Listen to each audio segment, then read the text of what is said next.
live?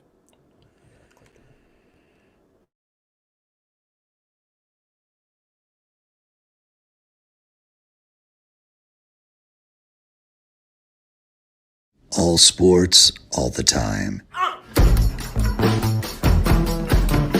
There's heroes and there's legends. Heroes get remembered. Legends never die. This is the Spoken Podcast. Hold your ears, folks. It's showtime. I'm your host, Lance Twidwell. Man, that kid, he can ball, man. He can ball. Touchdown, Kansas City!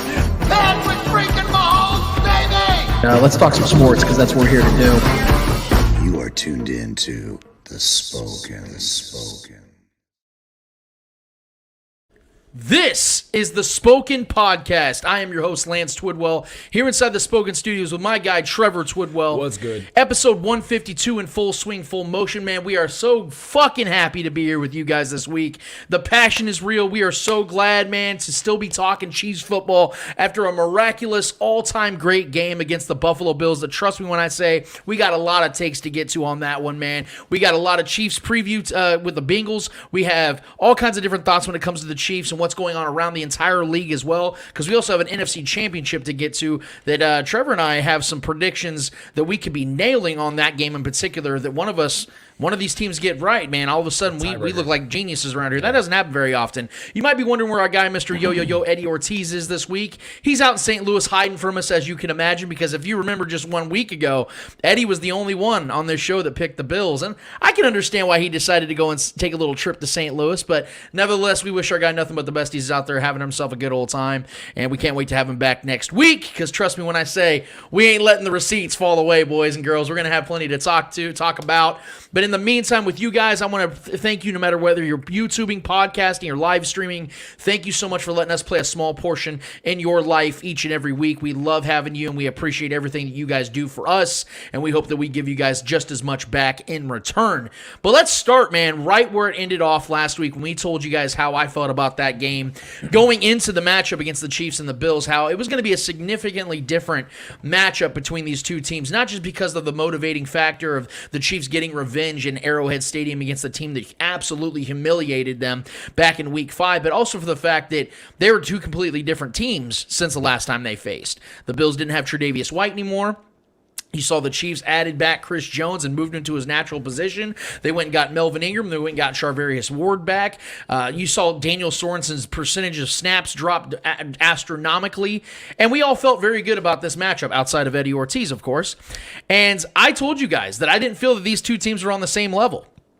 Well, after that game, I still feel the same way. I just think that Josh Allen showed how incredibly great he still really is and how great he can be in big moments, and I have a lot of respect for him in that. But you saw the difference between these two teams early in the game, and I want to get to that especially because of the fact that I think that even though the Chiefs lost Tyrann Mathieu in the first drive of the game, there was a lot that the Chiefs left on the field. And I think, guys, if I'm going to look back at this one, and I think a lot of us are going to look back at this one and say, that might have been the greatest football game we've ever seen in our life. Trevor and I, Eddie, we all watched this game together, and I don't know if I've ever had so many hills and valleys in one particular game. I do remember that I told you guys my favorite game of all time as a Chiefs fan was the 2019 Texans divisional round game when the Chiefs were down 24-0 and then go on a 51-7 run. This one tops that, man. I think this is going to top it. I think this is going to top it just because, like I said, there's so much back and forth. It felt like we were watching a Rocky Balboa movie, a Rocky film where him and Drago are just trading blows in the 11th and 12th round. Nothing left. They're just trying to get everything they have to get that last victory, and it really came down to who got the final hook in, and that's exactly what happened in this game. You saw Patrick Mahomes do something so legendary where he not only outperformed Josh Allen in the passing game, but he outrushed Josh Allen and got a rushing touchdown in this game. He did things that were so profound, and I think showed everybody what I have been preaching for a couple of years now, that Patrick Mahomes is the greatest quarterback I've ever seen play play football. And that was an ultimate and the epitome display of what I've been saying and what I've been feeling for so long. And I hope a lot of you guys are starting to lean on that side. I know he's only 26 years old, but what he did in this game was just simply unreal. And I don't believe any other quarterback could have done what Patrick Mahomes, and I mean the history of the game, could have done what Patrick Mahomes in this game did. I think the Bills beat 100% of every other quarterback not named Patrick Mahomes in the history of the NFL the way they played in that game, because Josh Allen absolutely brought it. The Bills looked absolutely incredible, and I think they deserved to win that game against 100% of other quarterbacks not named Patrick Mahomes, but unfortunately, they ran into what we now know as the Grim Reaper in the league. And so, as great as this game was, I'm going to be honest with you guys, and this might not sit well with some of you guys. I haven't even really talked to Trevor about this at all. I like to keep a lot of things in the show as fresh as possible so we can give you guys honest reactions to what we think and feel. As great as this game was, and it might have been the greatest football game I've ever seen played, Jim Nantz and Tony Romo, several other people have been saying throughout the week that was the greatest football game they maybe have ever seen. It didn't need to be. See, here's the thing. The Chiefs should have won this game by double digits. I had the Chiefs winning this game 35-23, and it should have been something close to that. Because in the waning moments of the game, that score was still very much in play. But here is why that didn't happen. See, in playoff scenarios, it is so important that all three phases of the game connect and are cohesive. But the Chiefs didn't have that because, as we mentioned earlier, the Chiefs lost Tyrann Mathieu in the first drive of the game with a concussion. Derek Notty's knee hit him right in the back of the head as he was trying to make a tackle on Josh Allen, who was running to the outside right. So they didn't have their captain on defense, and you saw how lost Mike Hughes and some of these other younger cornerbacks were throughout the duration of the game, especially late when they needed their leader the most. You saw Harrison Butker leave 4 points on the board that were very pivotal because, as you guys all know, this game went into overtime, and the Chiefs had to kick a field goal just to get into overtime. Harrison Butker makes his field goals, Chiefs win this game. And, of course, something that, look, I'm going to preface this, and you guys all know, if anybody's been following my work for any length of time, you guys know that I love Andy Reid endlessly, unconditionally. But I still criticize him when he deserves to be criticized. And as happy as I am that Andy Reid got another playoff victory, and as happy as I am that he is our team's head coach, Andy Reid may have maybe made the dumbest, the stupidest decision of his NFL career as a head coach in this particular game. It was 23-21. The Chiefs are driving. I believe they were on their 13-yard line, 12-yard line, which is ironic if it was 13-yard line, but they were within striking distance of scoring a touchdown. And there were only a few minutes left. And Andy Reid decides to take the ball out of the one player that had been carrying the Chiefs literally and figuratively all game on the offensive side, and Patrick Mahomes. And he has Blake Bell do a direct snap on a 3rd and 4. And he runs to the right and does an option play. I believe it was to Jerick McKinnon. And they lose yards. It was a horrendous decision. Not just because it was Blake Bell going to a backup running back, but it was because of the fact that you're taking the ball out of the hands of the man that you glossed as the Grim Reaper after the game to the press. And that took off and created a firestorm of all these different brands and clothing brands to make all their own versions of what the Grim Reaper is with Patrick Mahomes. It's made national headlines. And it's a great thing to say. That is one of the hottest things I've ever heard Andy Reid ever say. He dropped the mic on that. That was freaking unbelievable. I love Trevor's post on Facebook. He goes, maybe people should start making some shirts of the Grim Literally Reaper. Everyone. There's like grandmas coming out of nowhere. I made mine too. Right. You know I mean? Granny Maple's over here. But this is why it upset me. It's because Andy Reid decided to take the ball out of the Grim Reaper's hands. So how is he supposed to be great when you're taking it out of his hands? If the Chiefs keep the ball in Patrick Mahomes' hands right there, they score a touchdown. And they go up 30-20. They go up 30-21. Yeah. And the Chiefs are going to win that game. And again, you tack on the other 4 points from Harrison Butker, the Chiefs are up double digits. So there's some execution flaws that the Chiefs had in this one. It was the timing of when that play was executed. If that was like in our second drive of the game or something, fine. Have a little fun, try to mix it up. Or the Chiefs are blowing out the Bills. Let's say the Chiefs are up like 34-10, and they want to run that. I'm not going to be upset about it. I'm like, okay, that was, still kind of dumb. But Blake Bell played some quarterback in his day. But it's a one-possession game, and you're getting cute in the red zone. It was 3rd and 1. He should have just... 3rd and 1. I said 3rd and 4. Yeah, he should have just ran it right up the middle. Yeah, so that was the only... And I have to be consistent consistent here, guys. I have to keep my energy consistent here. I have to still give out my criticisms. But outside of that, the Chiefs were magical on offense. Both teams, man. 552 yards of offense, 42 points. And I don't want to be the one that tries to ignore the whole overtime controversy that now has taken shape, because I know people just love to ignore what happened in the first 4 quarters of the game. But I'm going to address the overtime thing, and I want to get Trevor's thoughts on this in just a second, but I have to address this. It's so ironic to me how the difference in results with the different teams having those results are what is igniting this now fire and vitriol that people are having towards the overtime rule. And in case you don't know what the overtime rule is, if you win the coin toss and you get the ball, you choose to receive the ball and you score a touchdown, the game is over. And that's exactly what happened. The Chiefs ended up winning the toss. Josh Allen called tails. Chiefs got heads. Anthony Hitchens chose to selected to receive. And Patrick Mahomes, I think it was like a 5-6 yard drive play or 5-6 play drive, and they ended up winning the game on a Travis Kelce touchdown. And everybody's all upset about Josh Allen never got a chance. You know, the coin toss is what won the game. I don't know about you guys, but I checked the numbers before each and every matchup, and I saw. And I heard everybody bringing it up in the matchup comparison that the Bills had the number 1 ranked defense in the NFL this season. Trevor, can you confirm that? It's confirmed. It's confirmed. Yeah, they have the number 1 ranked defense in the league this season. And everybody told me that was going to be an X factor in this game. Well, it wasn't, because the Chiefs dominated the Bills' defense. Patrick Mahomes was running all over this defense. He was chucking the ball to each and every receiver he wanted to whenever he felt privy to doing so. And they couldn't stop him. They couldn't beg him to slow down at all, let alone stop him. Mm-hmm. So we're sitting here bitching about an overtime rule that literally had no real bearing on the game, if we're being honest, guys, because like I said, the Bills allowed the Chiefs to stick around and tie the game at the end of regulation. They didn't defend Travis Kelce and Tyreek Hill nearly at all. Travis Kelce's literally telling Patrick Mahomes, look, I'm going to run down the seam. They're not guarding it. And he goes right, they drive right down the field. They went 48 yards in less than 13 seconds. Everyone's hung up on this 13-second thing. It was 10 seconds. Yeah. So how about the Bills play some fucking defense in regulation, and you don't have to worry about a fucking coin toss in overtime to dictate what happens. That's what makes our situation worse when it happened to us, because we picked off Brady, but we had an an encroachment call right by D4 that kept the Patriots alive, and then it went into overtime. Right. That's what made ours even worse. And that's what's funny is that because it was the Patriots dynasty, people looked at that as, well, that's just Brady. That's just what he does. But now we're sitting here. Yeah. Patrick Mahomes has played 10 career playoff games, which isn't a little. It's a lot, actually.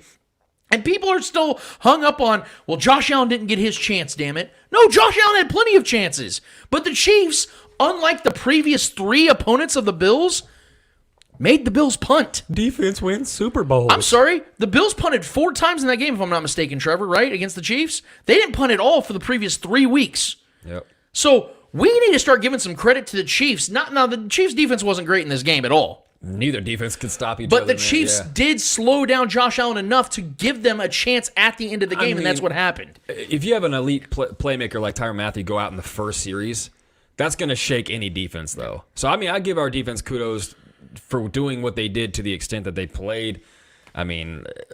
That's tough to overcome, man. And supposedly Spags has come out numerous times talking about we had a very Matthew-centric game plan going into that game, because it makes sense. He's the captain of our defense, man. So losing him early like that was just a massive blow. And the fact that we overcame it and pulled that game out was incredible in itself. Now, I do want to say this on the Bills side of things. I'm going to give all the respect in the world to Josh Allen because, like I said, he absolutely balled out, and I do truly believe the Bills beat any other quarterback ever. Yeah. Aaron Rodgers, Tom Brady, Peyton Manning, Brett Favre, any name you want to throw out there, they beat those guys that night. It showed what Patrick Mahomes is. I'm going to give Josh Allen a lot of credit here, but I don't want this to happen anymore.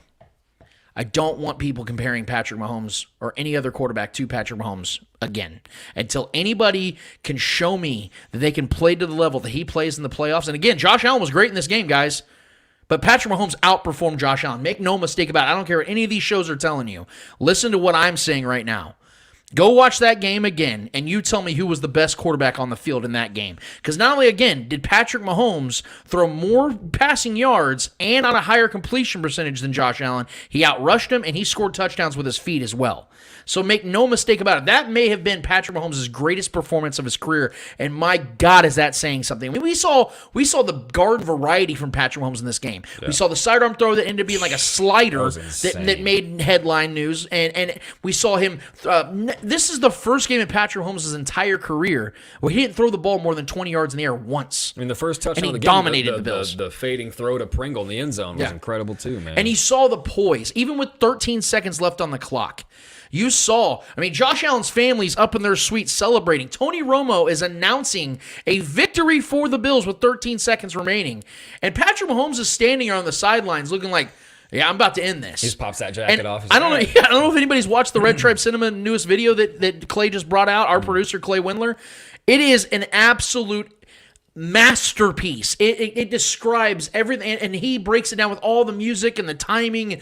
It's so beautiful. I highly recommend you go to YouTube and watch Red Tribe Cinema's newest video, guys, the greatest game ever played, because it is the ultimate depiction of what went down, man. I mean, I didn't think that game needed any help, but the way that Clay put that video together, it enhances it tenfold. So hats off to Clay for what he did. But there's guys, we've got to end this. And this is what I said last week, Trey. Remember when I was telling you and Eddie? I said, I hate the fact that we spend so much time trying to compare Joe Burrow and Justin Herbert and Josh Allen, Lamar Jackson, all these other great young quarterbacks that are up and coming. They're trying to compare them to Patrick Mahomes, and they're just not the same guy. And I'm sick of that, because you saw Bobby Stroop, Patrick Mahomes' personal trainer, showing the heart rate. The only time Patrick Mahomes' heart rate even spiked in that game was when exciting shit happened. Yeah, this man's dead inside. Yeah, it was when Tyreek Hill scored the big touchdown in the fourth quarter, and it was when Harrison Butker hit the game-tying field goal. Yeah. The only times you saw the spike in the heart rate. Yeah. It wasn't you're when not human if you're not spiking in those. It wasn't when it was on fourth down and they had to convert. It wasn't on the final drive when he had to get the touchdown. It wasn't on any of those things. Yeah. The man is different,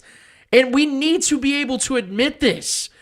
So I know that we're Chiefs fans here, and of course we're going to champion for our guy, but if you are just somebody with two or even one working eyeball, maybe just a couple eardrums that work, you have to be able to know the difference between what he's doing and what everyone else is doing. So enjoy these other young, great quarterbacks, but you cannot put them in the same tier and category as Patrick. And this game, to me, was the epitome of that. The Chiefs should have never needed overtime to win this game, because like I said, the Chiefs beat themselves a little bit early in the game with the missed field goals, miscalculations, issues with Andy Reid's decision-making in some of these scenarios. But my God, man, if the Chiefs could overcome this, because I think we all agreed this was the AFC Championship. This is the true AFC Championship. These are the two best teams, I think, in the NFL. I think these are the two best teams in the NFL that went off in the divisional round. We were kind of robbed of an epic AFC championship showdown, but we'll get to that in a little bit. Yeah. But I think this game epitomized what the Mahomes era is, and the fact that we don't talk about it enough, and I'm going to get Mark Gunnels' thoughts on this, and I'm going to hand it off to you in just a second, Trevor. But I just want to say this.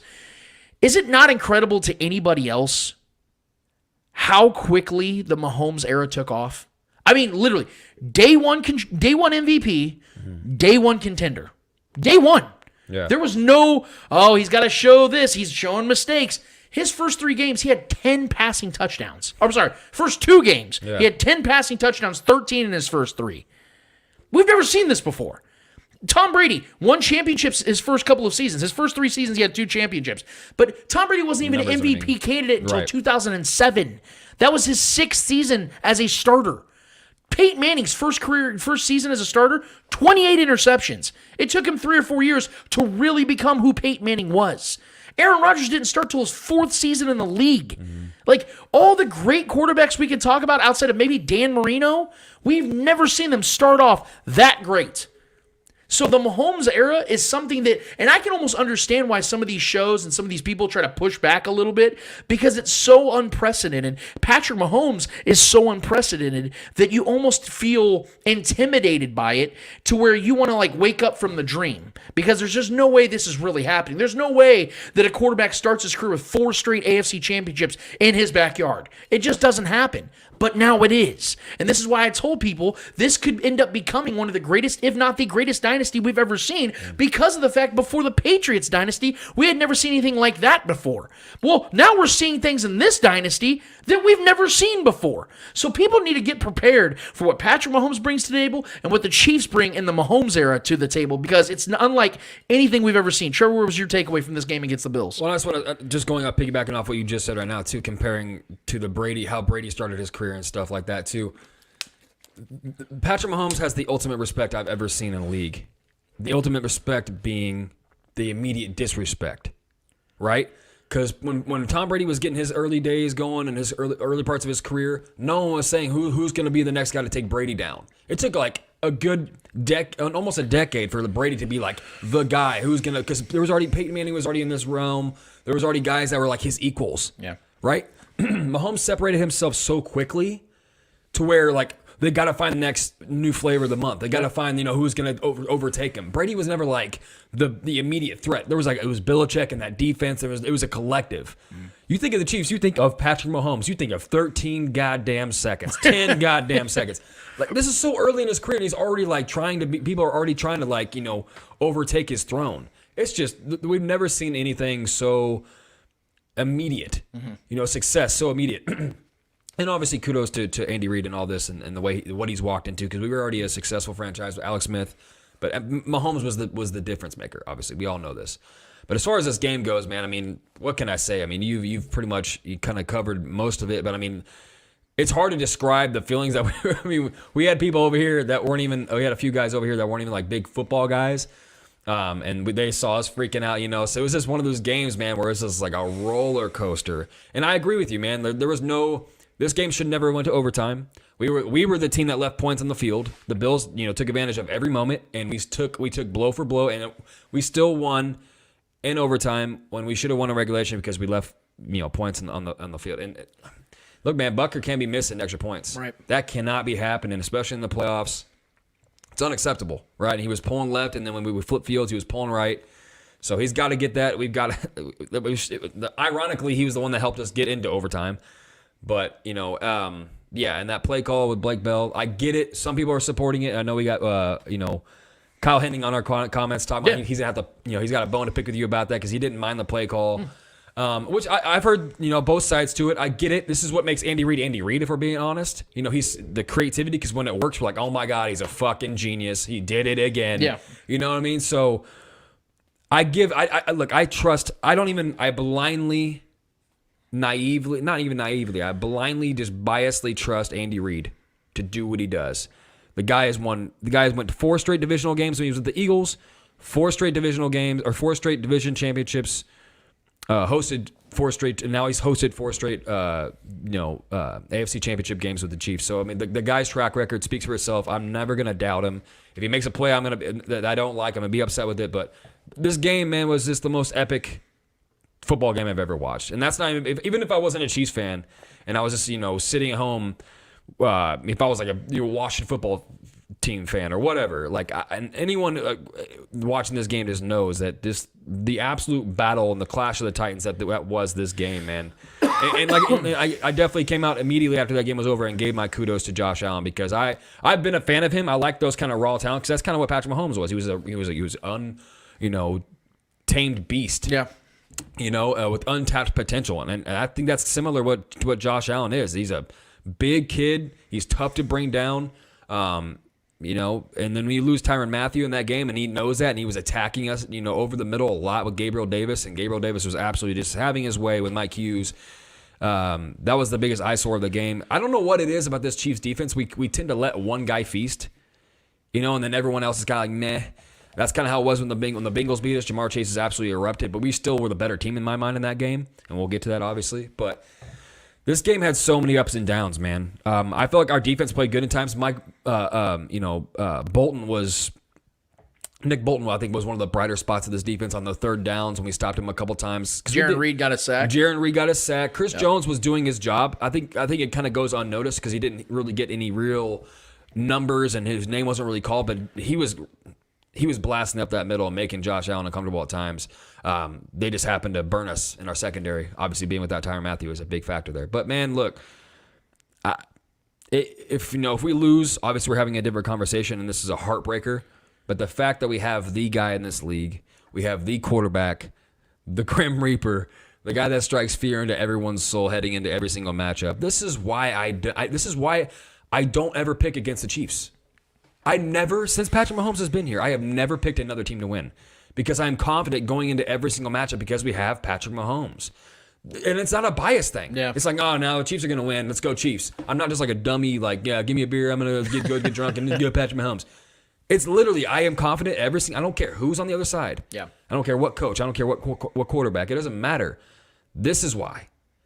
When it comes down to it, and you need that one guy, when you need Michael Jordan, when you need LeBron James, when you need Steph Curry to hit a shot, we have the guy in this league, man, and it still feels unbelievable because us as Chiefs fans, we've suffered for so many years. And it's hard to realize what you have until you have it, until you you wake up and you're like, holy shit. Yeah. We're the team. We have the guy. We have the coach right now. Like we were set up, and now we're on should be our 4th straight Super Bowl trip, hopefully here. That's what it would be. It should be. But, yeah, man, listen, I'm confident in this team. I'm confident heading into this next matchup. That game was incredible. It was obviously an offensive showdown.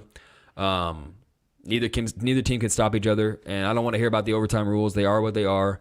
The Chiefs tried their best to, change the rules when we got screwed by them. But, I don't want to hear it, man. It is what it is. Like, the rules are the rules, and Josh Allen had his chance to put us away when he had chances. He shouldn't have ever gotten stopped on the 3rd down. Then if you want to talk about that, take advantage of every moment, and the defense couldn't stop Patrick Mahomes. Patrick Mahomes is Patrick Mahomes, man. So, well, and now with that playoff win, I told you about this after the game. I was saving this one because I was that confident the Chiefs are going to win the game. That Patrick Mahomes has more playoff wins now than the Jaguars, the Cardinals, Bengals, Browns, Texans, and Lions. That's 19% of the league. Yeah. Now Patrick Mahomes is tied with Dan Marino, Steve Young, Eli Manning, and Jim Plunkett in career playoff wins at only 26 years old. And after the 2-minute warning and in overtime, Patrick Mahomes was 10 of 13 for 188 yards, 2 touchdowns with a 158 quarterback rating, which is essentially a perfect quarterback rating. And to explain how incredible that is, Patrick Mahomes had 57 more yards, 2 more touchdown passes, and only 1 fewer completion after the 2-minute warning than Jimmy Garoppolo had in 4 quarters versus the Packers. That's just absurd. And Jimmy Garoppolo and the Niners are in the NFC Championship. So that should just tell you about that. And also, I don't know if you guys saw ESPN Stats and Info drop that amazing nugget that since 2018, this might be the greatest stat I've ever heard of a Patrick Mahomes stat, and there's a ton of them, but maybe the best one I've ever heard, that since 2018, which was when Patrick Mahomes took over, when the Chiefs have a win probability drop below 5%, they're 3-1. Yeah. The rest of the league in that span, is 1-38. That's what I'm saying. That's why my confidence goes into every matchup. I'm picking the Chiefs because we have the guy that gets it done in the crunchiest moments. They're not the same. Because, and again, I've given Josh Allen all the credit in the world. This guy might be right now the 2nd best quarterback in the league. He might legitimately, if you tell me that right now, I may not fight you on that. I might have other guys that I could say are just as good as him right now. Josh Allen this season in the Bills in 1-possession games were 0-6. They're not the same. That's the difference. He's an awesome quarterback. Man, he can make some great throws. He can run like Cam Newton in his prime, and he can throw like Brett Favre. But, man, when it comes to crunch time and it comes to when it matters most, who are you taking? It's so funny, man, that people always told me back in the day, and even up to this year, that they would take Tom Brady over anybody because of clutch moments and clutch games and all these other things. Yeah, people don't name the moments that Tom Brady had that had all these clutch moments, supposedly. I can name 3 in these playoffs alone. And by the way, Patrick Mahomes is right now having arguably the greatest playoff run we've ever seen from a quarterback.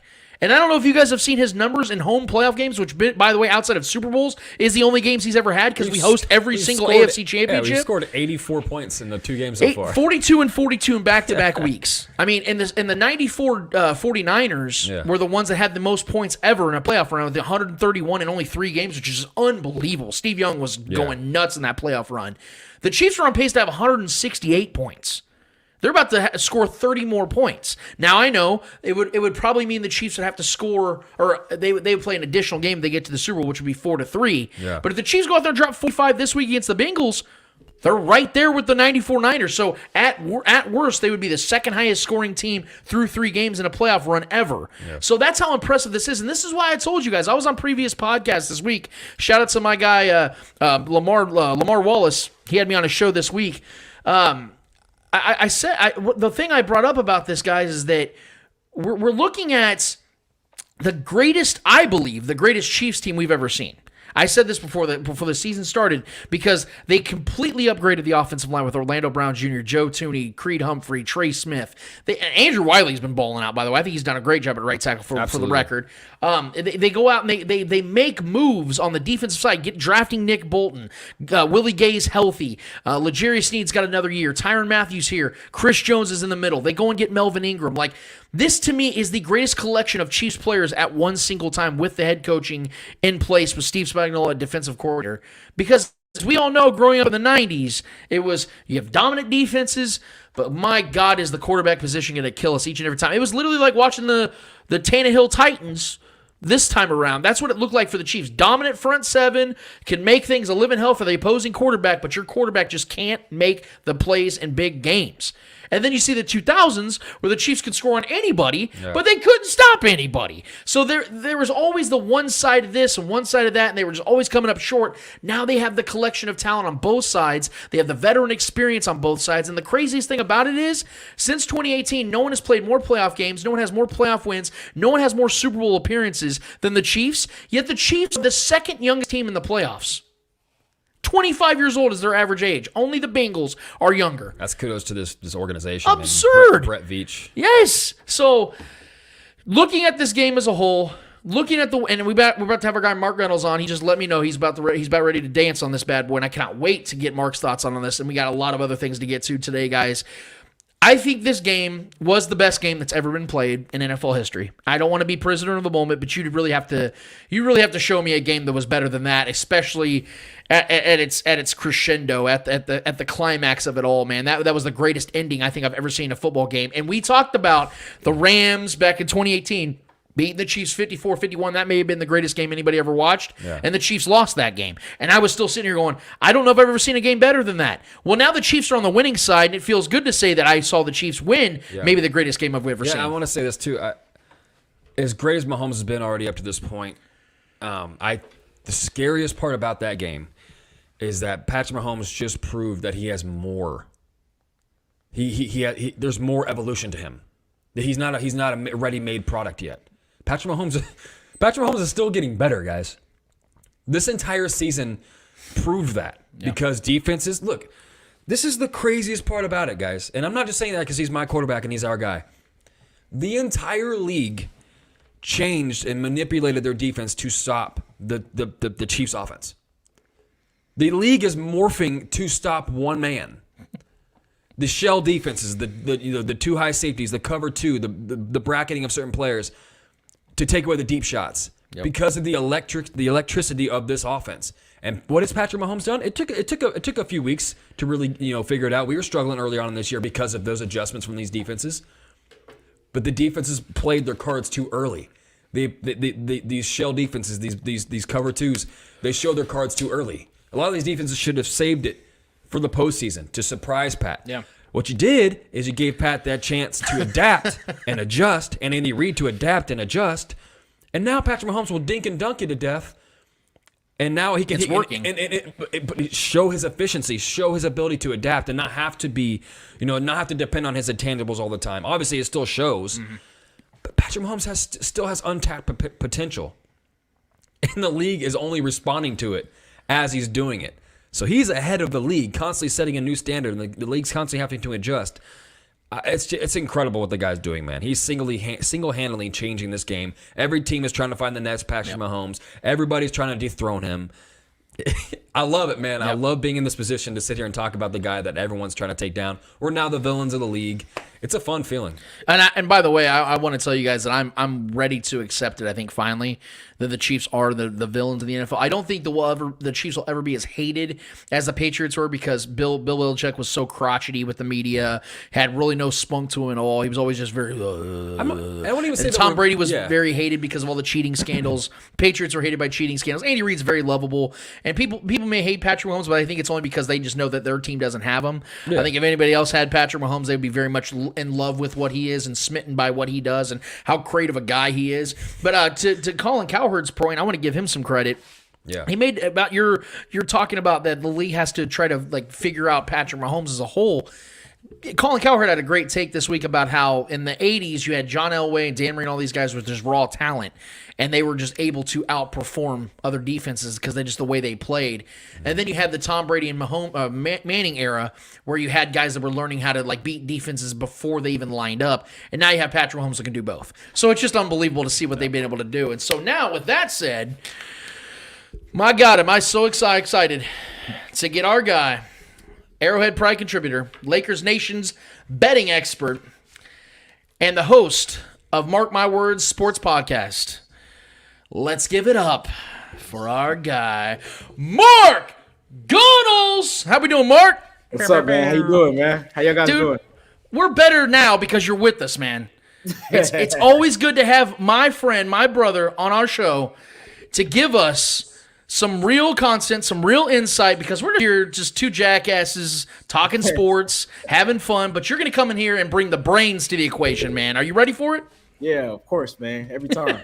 We need help, man. We need help. Come on, Mark. Help us out, man. Now, I want to start from the top.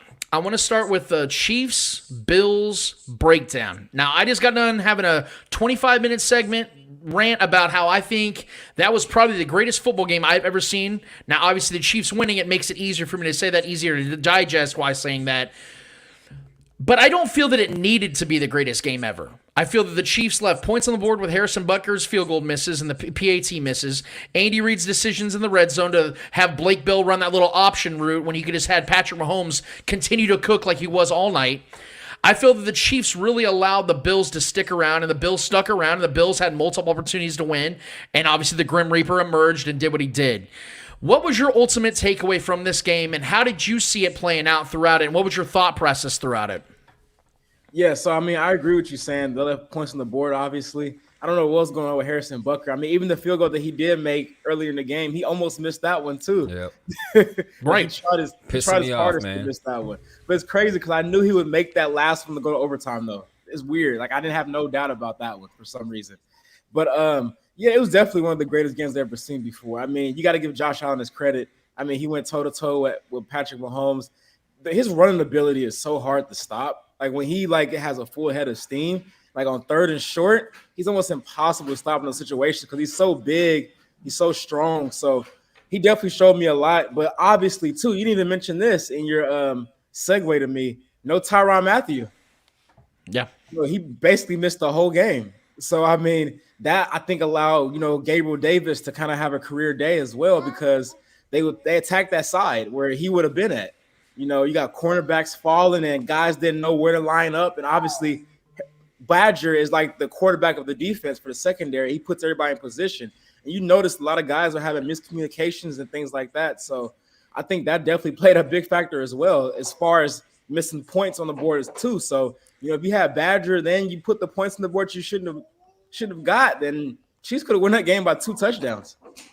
And that's why I picked the Chiefs initially to win by multiple scores, because I felt that even though the Bills are a really good team, Josh Allen is an elite quarterback.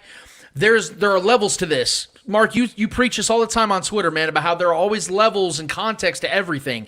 And I felt that the Chiefs are just a different team. Patrick Mahomes is a different team. They showed it. Patrick was more consistent than the Chiefs as a whole. And you're right, the Tyrann Mathieu absence definitely showed it reared its ugly head and almost cost the Chiefs this game.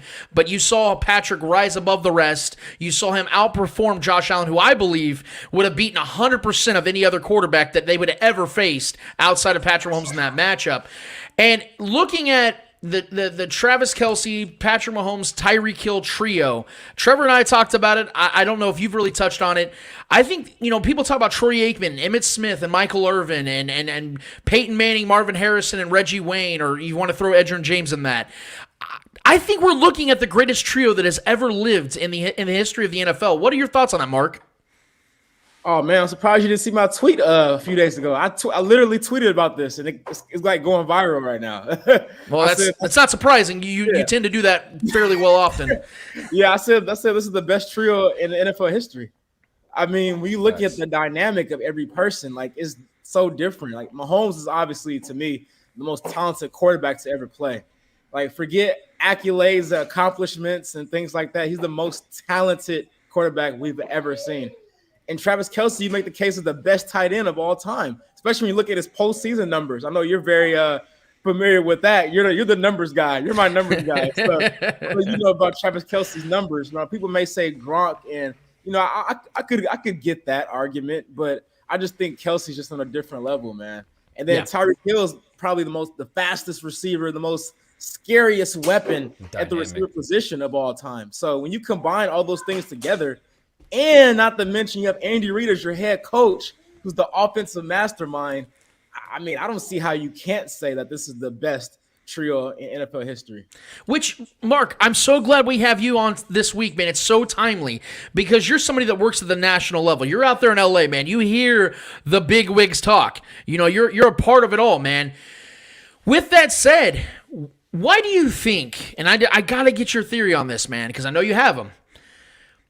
Why do you think, considering all the greatness that the Chiefs have shown over the last 4 years, why do you think there's still so much disrespect? Do you think it's because there's people just fatigued by the Mahomes era? Do you think it's because that people don't believe they're really as great as they look? Or do you think it's just to get clicks and engagement? What is it that continues to drive people to question this team, doubt this team, no matter who the other quarterback is that Mahomes is going against? We see guys like Adam Rank saying that the Bengals have the advantage at quarterback this week. I mean, is it just the absurdity to get people to pay attention, or do people really believe this crap? So, man, I've been going back and forth on this. Normally, initially I thought it was because, to get clicks and engagement and stuff like that. But I really thought about it more, and I don't know if you guys can answer this for me, but did they do this with Tom Brady and the Patriots? No. No. They weren't doing this, right? No.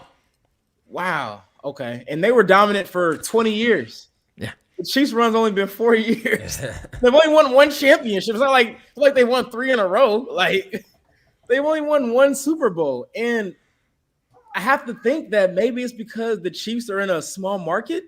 That's the only thing I can think of. They don't want a team from Kansas City to be the face of the league because, with the Patriots, that's still Boston. That's a big market. Yeah. You got the Red Sox, you got the Celtics and things like that. So maybe they can't accept the fact that a small market team is becoming the face of the league and they don't want that. That's the only thing I could think of because all these guys are likable. I mean, Patrick Mahomes is very likable, but I will say maybe it's because they also don't like his brother or his fiance, which is, I mean, that has nothing to do with Patrick Mahomes though. But I mean, people are like, they hate Jackson, they hate his fiance, so I don't know, man. Well, and in regards to the Mahomes era in its entirety, I mean, obviously we're still so early in it, but with everything, I mean, the Chiefs have never not hosted the AFC Championship since Patrick Mahomes has been their starting quarterback. I put on Twitter, I said it on the early part of the show, that I think it almost intimidates people or almost makes them feel like they want to wake up from this dream that they're having of seeing a guy have so much success so consistently and be this dominant individually this quickly. Because if you look around, man, I mean, Tom Brady, he won a Super Bowl his first season as a starter, but it wasn't because of him. He was a very average game-managing type of quarterback. It took 6 seasons for Tom to even eclipse 4,000 yards and become an MVP candidate. Peyton Manning was really bad his first season. Troy Aikman was horrible his first season. Aaron Rodgers didn't start till season 4. So we're not used to seeing great or even like top-tier quarterbacks take off this quickly. Do you think it's because it's so unprecedented that it's causing people to kind of question everything they know about this sport in its entirety? Yeah, I think so, man. I think sorry. They want to chime in. Let the kid chime in, man. But yeah, man, I think that's definitely part of it because, like you said, we've never seen it before. We've never seen somebody take off this quickly, and then sustain the success. Like, we may have seen people like have a great rookie year, but then the next year they have a sophomore slump, or things like that. They kind of fall off. I think people kind of expected that. Because remember, after Patrick Mahomes' MVP year, people were saying, well, wait till they get film on them. Wait till they see more film and, defenses adjust and things like that. And then, he wins the Super Bowl MVP his next year. So, like that was a thing. Though. Remember the film thing was like a big thing. Like they need some more film on him. So, once that kind of went out the way, it's like now they're trying to diminish his success by saying, well, he has Tyreek Hill, he has Travis Kelce, he has Andy Reid. How can you not be successful? Any quarterback would be successful there. Well, we had Alex Smith. He had those same guys. Preach. And no disrespect to Alex Smith, but he wasn't doing what Patrick Mahomes is doing right now. Right. So I don't want to hear that argument that anybody can just do it with those weapons because they've been there. Andy Reid has been there. So, we just have to accept the greatness for what it is, man. Like, people just, it's hard. It's like the LeBron thing, too. Like, and LeBron's been around forever, and people still don't accept his greatness, which is crazy. Yeah. So, I mean, we might just have to deal with this for the next 15 years, man. Oh, we could have a whole other segment and conversation about LeBron, but we'll save that for when the playoffs get here because I believe the Lakers are going to get there. I don't know how you feel about Mark, but we can definitely have you back on later in this year and talk about that. But when it comes to I have one more thing I want to ask about Patrick Mahomes because there's just so much we could talk about just about him in itself. I always said my favorite stat or fact about Patrick Mahomes was the fact that everybody, like you said, thinks that it's Tyreek Hill and Travis Kelce that makes him great. Well, we saw him against the Steelers in the regular season without Travis Kelce and essentially without Tyreek Hill, absolutely dismantle that very talented defense led by Mike Tomlin. But it's also the fact that over 40% of his career touchdowns, playoffs included, have gone to guys not named Travis Kelce and Tyreek Hill. So almost 50% of his career touchdowns have gone to guys that most people don't even know exist or guys that are middle-tier players at best. But I think that now the best stat about Patrick Mahomes is the fact that when his team since 2018's win probability drops below 5% in a game, they're 3-1, and the rest of the league is 1-38. That's why I tell people that Josh Allen and Aaron Rodgers and Tom Brady, all these guys are great quarterbacks, but there's a different level when it comes to Patrick Mahomes because he does things that literally no one else can or has done. Yeah, I saw that stat on Twitter the other day. I was like, that is crazy. I mean, that is insane. I imagine only lost is the Bucks one, I would imagine. Yeah, I think it is, yeah. Yeah, when he had a second string offensive line. Yeah. Shoot, almost damn near third string. Yeah. So, I mean, yeah, that stat is insane, man. I mean, I don't even know what to say. When I saw that, my mind was blown. Less than 5% chance. Like, that is crazy. Grim Reaper, man. That is crazy, especially considering the Chiefs are probably going into these games favored it. So for it to get below 5%, it had to be something very drastic that had to happen, like being down 24-0, Yeah. Things like that. Or 13 seconds. Yeah, man, it's just crazy, man. It really is. Now, I want to bring a more sobering topic up because this is something that's still very real and it hits home here in Kansas City because we have a coaching candidate here that is still seemingly, I don't want to assume he's not, we're hoping, but it's starting to look like Eric Bieniemy might be on the outs again. Now, the Vikings job is still open and he has connections up there and I'm hoping that he can land that one. But we're seeing other guys in the league get jobs. I mean, we're even hearing that Josh McCown's getting second interviews with the Texans. He's probably going to get that job. He has zero coaching experience. And I said on Twitter, and I know you and I have kind of talked about this before, but at this point, Mark, I don't know what else Eric Bieniemy can really do to be more deserving for a head coaching job in this league. I mean, think about it. Not only has this man been the Chiefs OC for the last 4 seasons, he's been the Chiefs OC in the greatest 4-year stretch in franchise history. So I don't know what else this man can do because men that are far less deserving are getting jobs in this league and are getting opportunities that Eric has been fighting for. And I'm under very good information from people that very much know Eric Bieniemy that have said this man will take any head coaching job that he has an opportunity to take. So it's not like he's nitpicking out here. He's waiting for a job opportunity.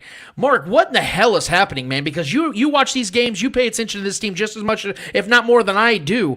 Can you explain this to me, man? Because I am absolutely lost at sea. Yeah, man. It's definitely an issue that the NFL has been dealing with for a while as far as black head coaches in the NFL. I mean, there's only one current one, I believe, and that's Mike Tomlin. Yep. So, I mean, that's a problem. Crazy. We have all these guys we have a plethora of great defensive coordinators that are black, offensive coordinators that are black. I mean, why did Brian Flores lose a job in Miami? I mean, he was like the most successful head coach they've had in the last 30 years. Yeah. I mean, it's just crazy to me. And you know, the narrative around EB is just so wild because when the Chiefs offense is not doing well, people are assuming that he's the one calling the plays. Oh, it must have been EB calling the plays. But when they're doing good, Andy Reid's calling the plays. He can't win. Like, so when they're doing bad, it's all him calling the plays. But when they're doing good, oh, it must be Andy Reid calling the plays. Like, we don't really know who's calling the plays and when they're calling the plays because we're not in those rooms. And I have no idea. But I think it's just funny how when they're doing bad, it's EB calling the plays. And when they're doing good, it's Andy Reid calling the plays. So, I mean, it's ridiculous, man. I mean, he's been the most successful offensive coordinator, obviously, over the past 4 years, you know, and people are going to use the talent excuse and things like that. But I mean, at some point, you have to give him some type of credit. I mean, he's in those rooms, you know, the players speak highly of him every time. Patrick Mahomes, Travis Kelce, Tyreek Hill, Andy Reid. I mean, you know, so it's just really baffling to me that he just can't get a job. And then I don't want to hear the argument that he's not interviewing well. Like, come on, man. I watch this guy's press conferences every week. He's very well spoken. He seems like a great leader of men. I mean, he has better pressers than Andy Reid. I mean, Andy Reid doesn't really give much. Like when EB talks, you're like really in tune. Like he demands a room, brings you in, and like I would fight for that guy. Like I'll run through a wall for him. So I don't get it, man. And just to add to that, before we move to the next question I have for you, it's also the fact, what's puzzling is that we see the success that the Andy Reid coaching tree has had. I mean, Sean McDermott, Ron Rivera, Matt Nagy had some success. He took the Bears to the playoffs twice with Mitchell Trubisky. I mean, there's guys that throughout the years that Andy Reid has had through his tutelage go and be successful coaches in this league. Yeah, yes, thank you. He won a Super Bowl where Andy couldn't. And then you look at Belichick's tree, and it's just failure after failure after failure outside of Brian Flores, who I agree with you completely, should be a head coach in this league. The Dolphins absolutely screwed that up. They're going to go right back into purgatory. But you see Josh McDaniels and guys like that getting coaching opportunities with the Raiders, and this man literally left the Colts on red. I can't understand it for the life of me, man, but there's been some rumors, and I don't like to jump ahead because obviously there's so much going on right now with the Chiefs. I'm having another AFC championship at their home, another Super Bowl run in them. But I've seen you, I've seen my guy Nick Wright, I've seen other people out there talking about this. The wide receiver market is going to be rich this offseason, and I know the Chiefs are going to be in the market, and we know that they want to add as many weapons to this offense to make it as easy as possible for Patrick Mahomes to continue to dominate. There's names like Juju Smith-Schuster, who has reportedly said he would like to play for the Chiefs 1 year later, albeit, but maybe he finally woke up and realized what the hell he's missing out on. Man, I guess Andy's going to have to show him a picture of 2 Lombardis at this point. OBJ with the Rams, who's been flourishing now that he's finally got a capable quarterback to throw him the ball. There's rumors that he might be coming to the Kansas City Chiefs this next offseason. There's a lot of guys out there. Allen Robinson possibly. I mean, there's a lot of names. Mark, what do you think, man? I mean, if you had a pick of the litter, if you will, who's the guy that you want to see the Chiefs acquire this offseason?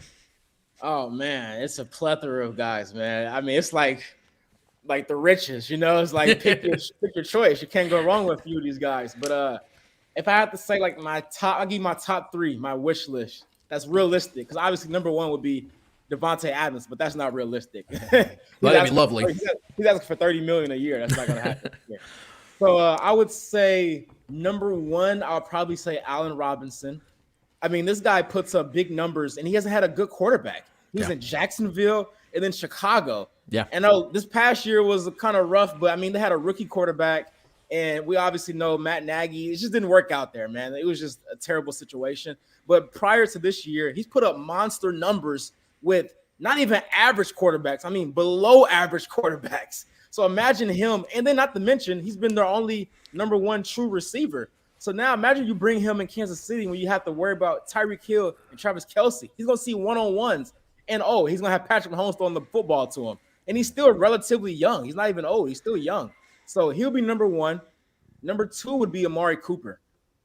The Cowboys may have to let go of him because far as salary cap issues they have going on down there. So they may have to cut ties with him to free up some cap space. He's one of the best route runners in the league, in my opinion. He's still young. And, I mean, that guy, I think, we've seen what he's done when he's healthy, and he's been healthy pretty much the past 3 years. He's only missed 3 games in the last 3 years. So I think him here as well would be great. And I would just love to hear that Coop chant in Arrowhead. I think that would be pretty dope. Can you imagine that every catch in Arrowhead? Coop. Oh man, that would be dope. And then number 3, I have to say OBJ. I know you were against OBJ in the middle of the season, but I saw your tweet. You're all for it. Yep. But the only thing is, I just highly doubt he would leave LA though. He seems like he loves LA. He loves the big market, So I don't think he's actually going to leave. But if he did, I would love to have him here as well. So that would be my top 3 if I had to pick. I love your top 3. I would gladly take any of those guys. And to further clarify my stance on the OBJ situation, the reason why I did not want him mid-season is because this Chiefs offense was in the middle of really finding themselves again. We all know this. They were really struggling to battle that cover 2 defense, and Patrick Mahomes was really finding his way through it. And I felt that adding OBJ, who would have to learn the offense as the offense is learning itself, would have just been a cluster. And I just didn't want to see that happen. I wanted to see the Chiefs nucleus as is work through that and get through it. And we both know here, man, that the Andy Reid offense is so precise and detailed, and you have to really know it. You have to really know it to be effective in this offense. And you've seen guys take an entire year to 2 years to really blossom in it. And I just didn't think that OBJ was going to be able to catch up that quickly. Is he extremely talented? Hell yeah. He's only 28, 29? Yeah. If you get him this offseason, I will gladly accept it because I think he would have an entire offseason to really work his way through. We obviously know that would be a signing that the Chiefs would be making for the playoffs, for a further playoff push. So even if he doesn't have big numbers in the regular season, he's an upgrade to Byron Pringle, even though Byron Pringle's been good. He's an upgrade to anybody you could throw out there. I agree with you, man. I think that Amari Cooper would have to be traded, I think, if I'm not mistaken. I think they were, like, Bleacher Report, Gridiron was saying something about a first-round pick for the Chiefs. I would really have to think about that one, but Amari Cooper... I don't know if I get one first. I don't know if I do that either, but you're right, dude. He has a route tree outside of maybe a few guys that is unlike anybody else, and he's only 27 years old. I would love to have Amari Cooper, and I would join the chance of the Coop. I would gladly join in on that one, man, but... a couple other questions we have for you, Mark. We're now in the AFC Championship, and it's against an opponent that not only did any of us ever see coming earlier this year. I did not even have the Bengals in the playoffs. Here they are in the AFC Championship. And I want to give them as much credit as possible, especially because they already gave the Chiefs an L earlier in the year in Week 17. Mark, you saw me bitching about the Week 17 game, and why I believe the Chiefs really lost that game was because of terrible officiating. I know that Jamar Chase had a humongous game. I know that Spags absolutely went out of his mind with that 3rd and 27 blitz play. I get it. But even with those considered, the Chiefs were still winning that game the entire game. The Bengals didn't get the lead until the 4th quarter. And so I want to see the players dictate the outcome, and we both know that those refs implemented themselves in that game with all the penalties in the 4th quarter to really help the Bengals get second life and get back in that game to where they managed to get a field goal at the very end of the game to win that game.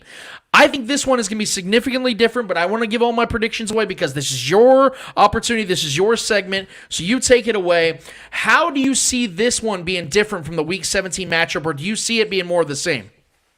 Yeah, it's definitely going to be different. I mean, even before that game, they had a substitute ref come in out of nowhere. That was, like, really random. I was like, okay.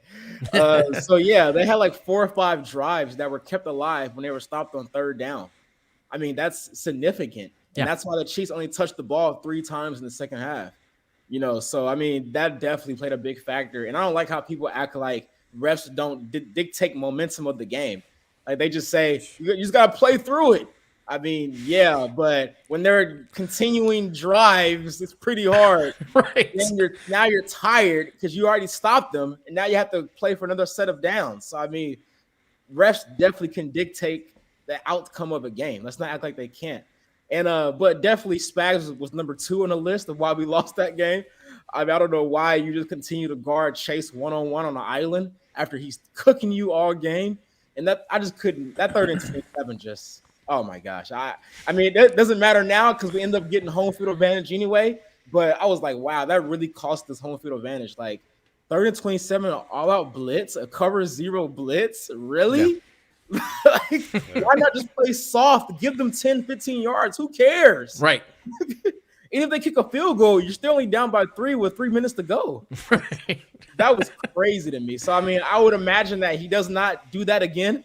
I mean, that would be idiotic to have that same game plan again. So, I think it's safe to say that Jamar Chase will not have over 200 yards. We have over 100?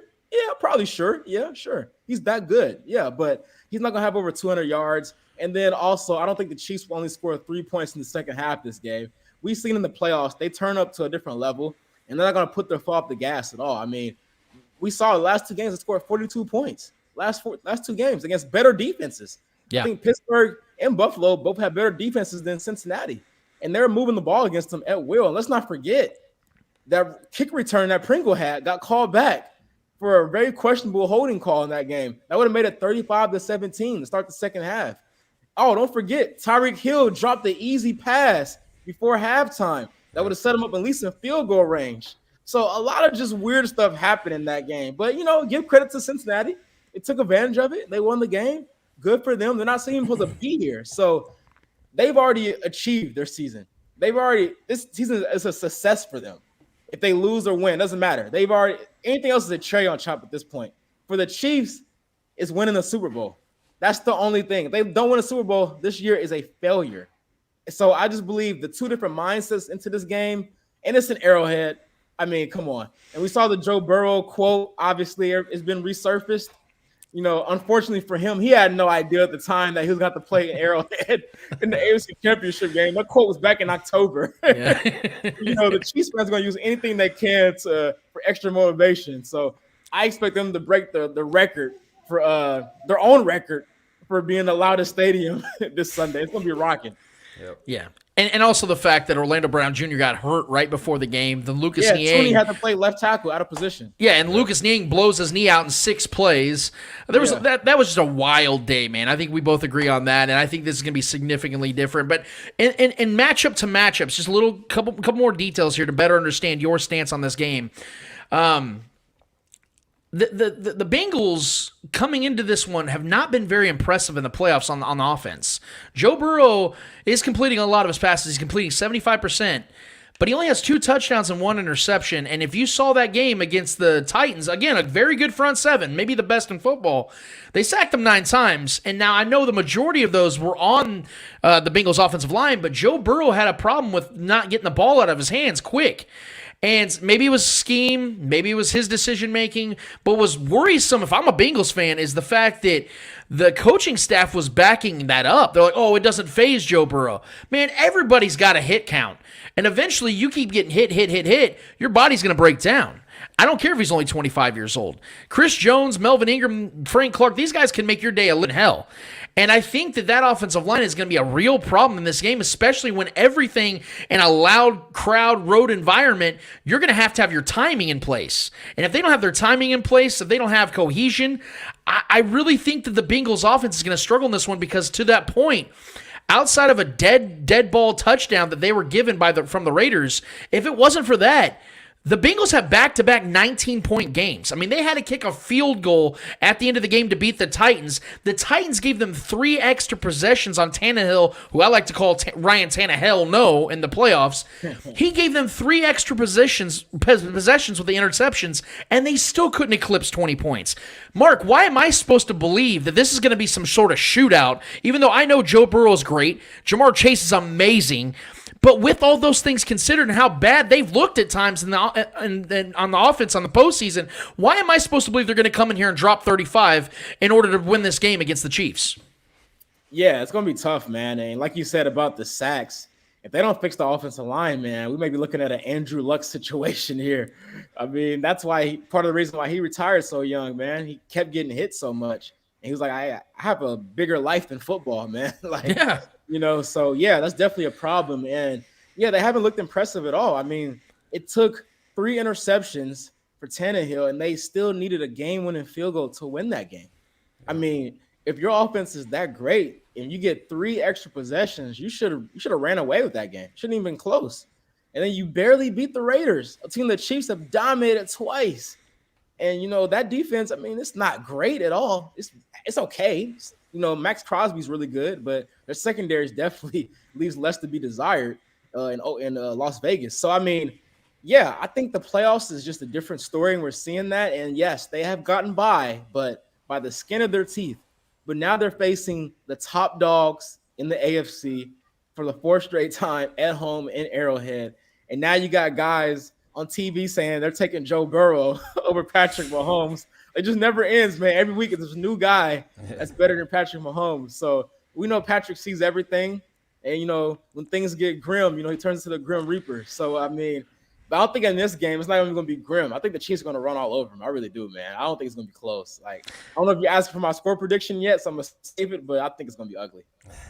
Well, I was going to ask it, but I don't know if you want to wait or anything out of respect to what you do on all your platforms. But No, I'll give it to you. I'll give it to you when you want me to. I'll give it to you. Drop it. Chiefs 45-24. That's what I'm talking about. See, Mark knows what he's doing, man. This is why we have Mark on our show, and this is why I respect the hell of what he does. He just knows things. He gets it. He understands the concept here of reality. But just a couple more questions. I know I keep saying that, but man, there's so much rolling here, Mark, because we love having you on here, man. But I know you're busy. So Travis Kelce was 4 yards away last week against the Bills from tying Jerry Rice for the most 100-yard games in the postseason. Do you see that changing this week? Do you see him tying Jerry Rice against the Bengals? Man. I'm gonna say no. I think he saves it for the Super Bowl. Ooh. I think he saves it for the Super Bowl. I think he'll get slightly under 100 yards this game. I think this game will be more of a kind of spread it around type game for everybody else. I can see the Bengals trying to zero in on him and kind of chip him at the line and get physical with him. But I think this could be a game where you see like McCole Hardman and Pringle and, Tyreek Hill, he'll have his moment as well. And I think Jerick McKinnon too, man. I think him out the backfield has really been a new dynamic to this Chiefs offense that teams aren't accounting for yet. So you don't have enough film on it. I mean, it's only been 2 games of film. Yeah. McKinnon really as a Chief. So I think that's still something that they can exploit heading into this game. And even Clyde looked pretty good. He looked pretty fresh. So I don't think it's going to be a big Kelce game per se, but I do think he will get a touchdown and have like 80 yards, still have a really good game. But I'm not sure he'll crack 100. I'm not sure about that. You mentioned McCole Hardman. That's actually the next guy I want to ask you about because I feel that McCole has not taken the next step, but has taken the next leap. He has changed, and I'm talking about even from mid-season this season. He looks like a completely different player, and I think to his credit, the Chiefs have finally figured out a way to use him correctly. I think that they're using him in the short, screen, intermediate passes, jet sweeps, things like that to let his legs create what he can do with his skill set. Are you a believer of McCole Hardman? Do you think this is a guy that the Chiefs are finally saying, okay, we found his niche, this is what we want him to be? Or do you think that he could take it a next step and become that premier wide receiver too? Or do you think this is more of what he is? I would lean to this is more of what he is at this point. I mean, but he's still young though, and people forget. And I'm not saying he's going to be Tyreek Hill, but Tyreek Hill was kind of like this guy early in his career. People forget he was just like a kind of a gadget guy, a return specialist. He didn't turn into this like refined route runner until like the past 4 years. Yeah, but he started off as kind of like that jet sweep screen guy, use him on punt and kick returns type thing. So I mean, if you keep him around Tyreek Hill, who experienced this situation, if he can keep learning from him and stay around him, who knows what he can turn into. I think next year will be like the determining factor to see if he's going to be a legit wide receiver or is he just going to be like this jet sweep guy or not. So I'll give him till next year. But right now, I like the role that he's in. I think it makes sense, obviously. He's very, very fast. They're taking advantage of his mismatches because, like I said, you have to account for Tyreek and Kelce so much. You can't guard everybody. So, it leaves Pringle open. It leaves McCole Hardman open and Jerick McKinnon open. So I like the role that he's in right now. I think he's accepting it. But I think he obviously wants to be more than this moving forward, too. We give a lot of credit to Andy Reid here.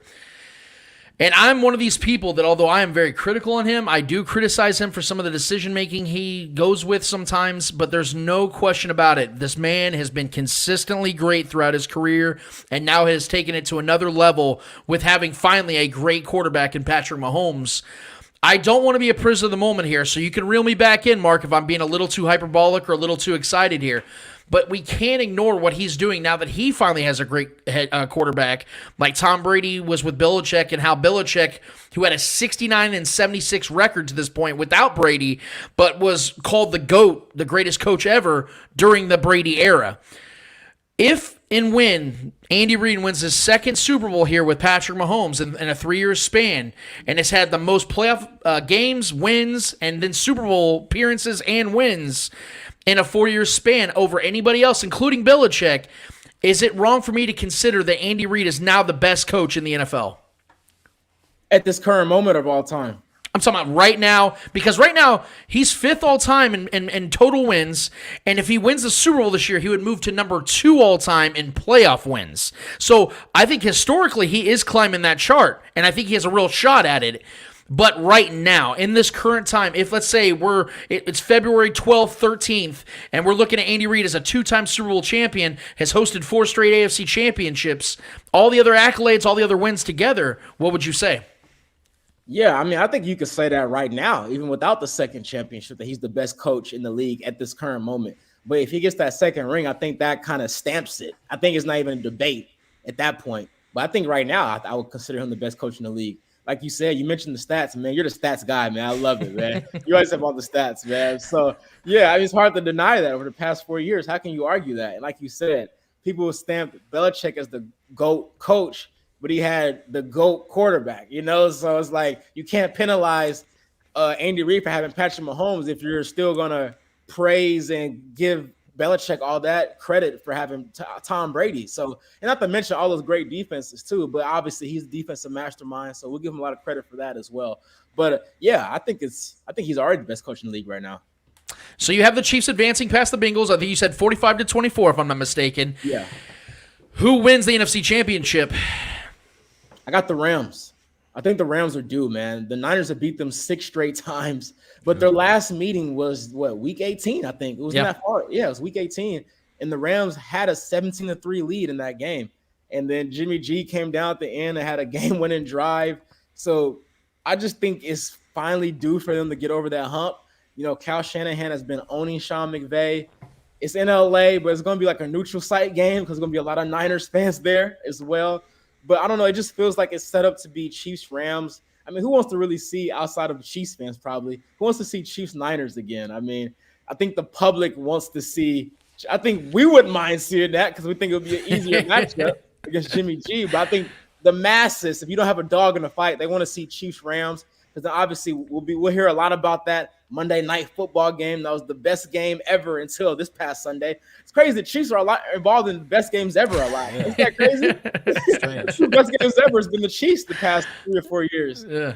Who's the common factor in that? Oh, Patrick Mahomes. That's right. It all comes together. What the hell, man? Who would have thought? So we'll be hearing that for the next 2 weeks about how that was the best Monday night game of all time. I was actually at that game. It was in LA, so that was a fun game to be at.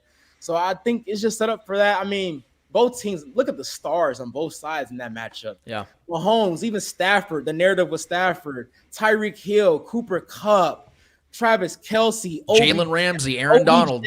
Ramsey, Donald, Matthew, Chris Jones, McVay versus Andy Reid. It's like a Hall of Fame game. Yeah, Chiefs, Rams in LA, their home team in LA. Chiefs going against the Rams, again, going against the home team in the Super Bowl for 2 years in a row. Last year, he played Tampa in Tampa Bay. Now you're going to play the Rams in LA. It's never happened before. Before last year, now it happens 2 years in a row, and the Chiefs are involved in both of them. And we have all the narratives here for. I think it's just meant to happen, man. I really do. It almost feels like it's scripted. It almost feels like someone's writing this stuff out, man. Matrix. Yeah. That's why when people bring up the NFL gods, the football gods, I'm like, man, you know what? Like I'm looking up, I'm like, man, maybe they're up there somewhere, man, because this stuff is just sometimes too good to be true. But Mark, we're living in it, man. We're living in the golden era of not just Chiefs football, but in my opinion, the golden era of NFL football. And I'm so happy, man, and honored to have you with us to talk about these things. We consider you a great friend here, man. You're family of the show here. You're always welcome, and we really appreciate your time, man. And I really hope that your prediction for this game comes to fruition because that's an absolute ass beating. And if they put that on the Bengals, man, I'm just gonna have to high five you from about 1,800 miles away, bro. Yeah, I think it's gonna be a party. By midway the third quarter, people are gonna be high fiving and slamming beers, and going crazy, man. It's gonna be a party, man. It's gonna be festival. And not to mention, guys, I want to put this out there for you guys. When the Chiefs win the Super Bowl, I will be in Kansas City for the parade. So hell yeah, that's what I'm talking about. We gotta link up, man. I'm gonna be out there. You hit me up. I'll be out there, man. I was out there the last time. I might as well keep this as a tradition. And this time we'll be making it official, man. We'll actually hang out in person, which I cannot wait for, brother. Hell yeah. Yeah. So that is the host of the Mark My Words Sports Podcast, Lakers Nation betting expert, and Arrowhead Pride contributor. Please give my guy a follow if you're not already doing it. Mark A. Gunnels. You guys will not regret it. This dude is all about it. This guy knows exactly what he's talking about across the board, not just Chiefs-related stuff. If you're an NBA fan, this guy's got you covered as well. This dude knows what he's talking about, and that's why we have him here on the Spoken Podcast. My guy, Mark, thank you so much, brother. You be good out there. Take care of the family, and we'll talk soon. All right, man. Thanks for having me, and we'll chat after the Super Bowl, man. Sounds great, brother. Sounds great, man. Later, and that's our guy, Mark Gunnels. Oh, dude, that was so great.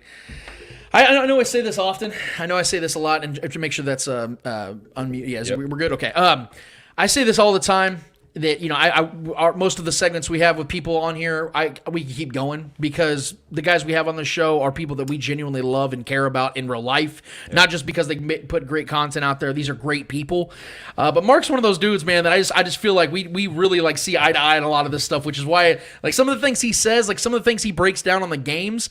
I'm like, I feel like I'm listening to myself here, which is kind of like comforting because a lot of times I'm like, man, people probably think I'm the dumbest like dude out here, but then like a smart person like Mark will say something similar. I'm like, okay, I feel good about myself. It validates what you're saying.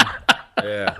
So again, give our guy Mark a follow, man. He has an awesome podcast himself. This dude, he really and when it comes to betting stuff too, I know Trevor, you're big on this stuff. Mark is nails, man. He's nails on his betting odds and things he puts out there. Like people are constantly like giving him credit on there as well. So shout out to Mark. Give him a follow, and we'll definitely be linking up after the Super Bowl because I cannot wait to be talking more football with our guy Mark, and then he's going to come back on here and talk some NBA in April and May when the playoffs start kicking off. But Trevor, let's get right to the thick of it when it comes to this particular matchup, Chiefs versus Bengals. Our guy Mark alluded to a lot of what took place, and I don't want to bring up too much of Week 17 because a lot like the Bills game, even though that was months and months before the Chiefs-Bills rematch, I still think that there's some sort of a relevance that comes to these games because we all know the playoffs are so much different. And not just that, we're talking about, again, the Chiefs are healthier this time around because they'll actually have their left tackle. Joe Tooney won't be moving from left guard to left tackle, even though he played well. And it won't be in Cincinnati this time. And the biggest factor of it all is what we talked about with Mark, and Mark said it himself, that officials do play a part. They really can't dictate the outcome of games. We've seen it throughout history. I hate when people say don't blame the refs. No, I can blame the refs when they fuck a team over. They can, and they have. And the Chiefs got fucked over in this game. So they don't have Ron Torbert calling this game as a replacement ref last second. For whatever reason, Hussey was out of for this game. I don't know why. I think it may have been COVID-related. The fact is, the Chiefs are going to have the least, the team, the official team that is 17th of 17 official teams that put out penalties this year. They ranked dead last in penalties. So we are getting, I believe it's, I forget the Ninovich. Rob Ninovich is the official umpire in this game. And that is exactly what this matchup deserves. Because one thing, man, that we saw in the Bills-Chiefs game is the refs didn't get in the way. Hussey had an incredible game. Him and his crew were incredible. There weren't horrible calls and no calls. Like, they let the players dictate it. And that didn't happen in Week 17 between the Chiefs and Bengals. Right. The first half, the Chiefs only had 3 penalties. In the second half alone, they had 7. And not just that they had 7 penalties. They had, like Mark alluded to, they had 6 penalties that gave the Bengals first downs, and on 4 scoring drives in the second half alone, the Bengals had got penalties on the Chiefs that were on stops on 3rd and 4th downs. Mm-hmm. So the Chiefs can never get back into rhythm. That's why the offense only had 3 possessions, or 3 possessions with 3 points in that second half, because they never got a chance to really get going on offense in the second half. And to the credit outside of the officiating, Tyreek Hill dropped the ball that went 75 yards in the air from Patrick Mahomes from seam to seam, from hash to hash. I mean, that was one of the greatest throws I've ever seen. Right in the chest. And hit him right in the freaking numbers, man. Yeah. So Travis Kelce had a big drop. The Chiefs had some miscues, but miscues should be the reason you lose a game, not because of horrific officiating. So that's the only thing I really want to bring up in this matchup because, again, the Chiefs had 27 offensive plays in the second half. That's only 2 more plays than what they had in the first quarter. So there was rhythm and balance. There was a lot of things the Chiefs were going up against. It felt like a handicap match. Trevor, we watched this game together, and I just don't think that's going to factor into this one. And again, as I talked about with Mark, when it came to what we've seen from both these teams in the playoffs as it stands, I'm not impressed by the Bengals. I think the only reason the Bengals are here right now is because of the road they've had. Now, I did pick the Raiders. So I'm not going to sit here and pretend like the Raiders were some scrub team. I believe the Raiders are going to win that game, and the Raiders had a chance to win that game. Yeah. But outside of a dead ball penalty that should have stopped that touchdown from happening, the Bengals have back-to-back playoff games of not scoring 20 points.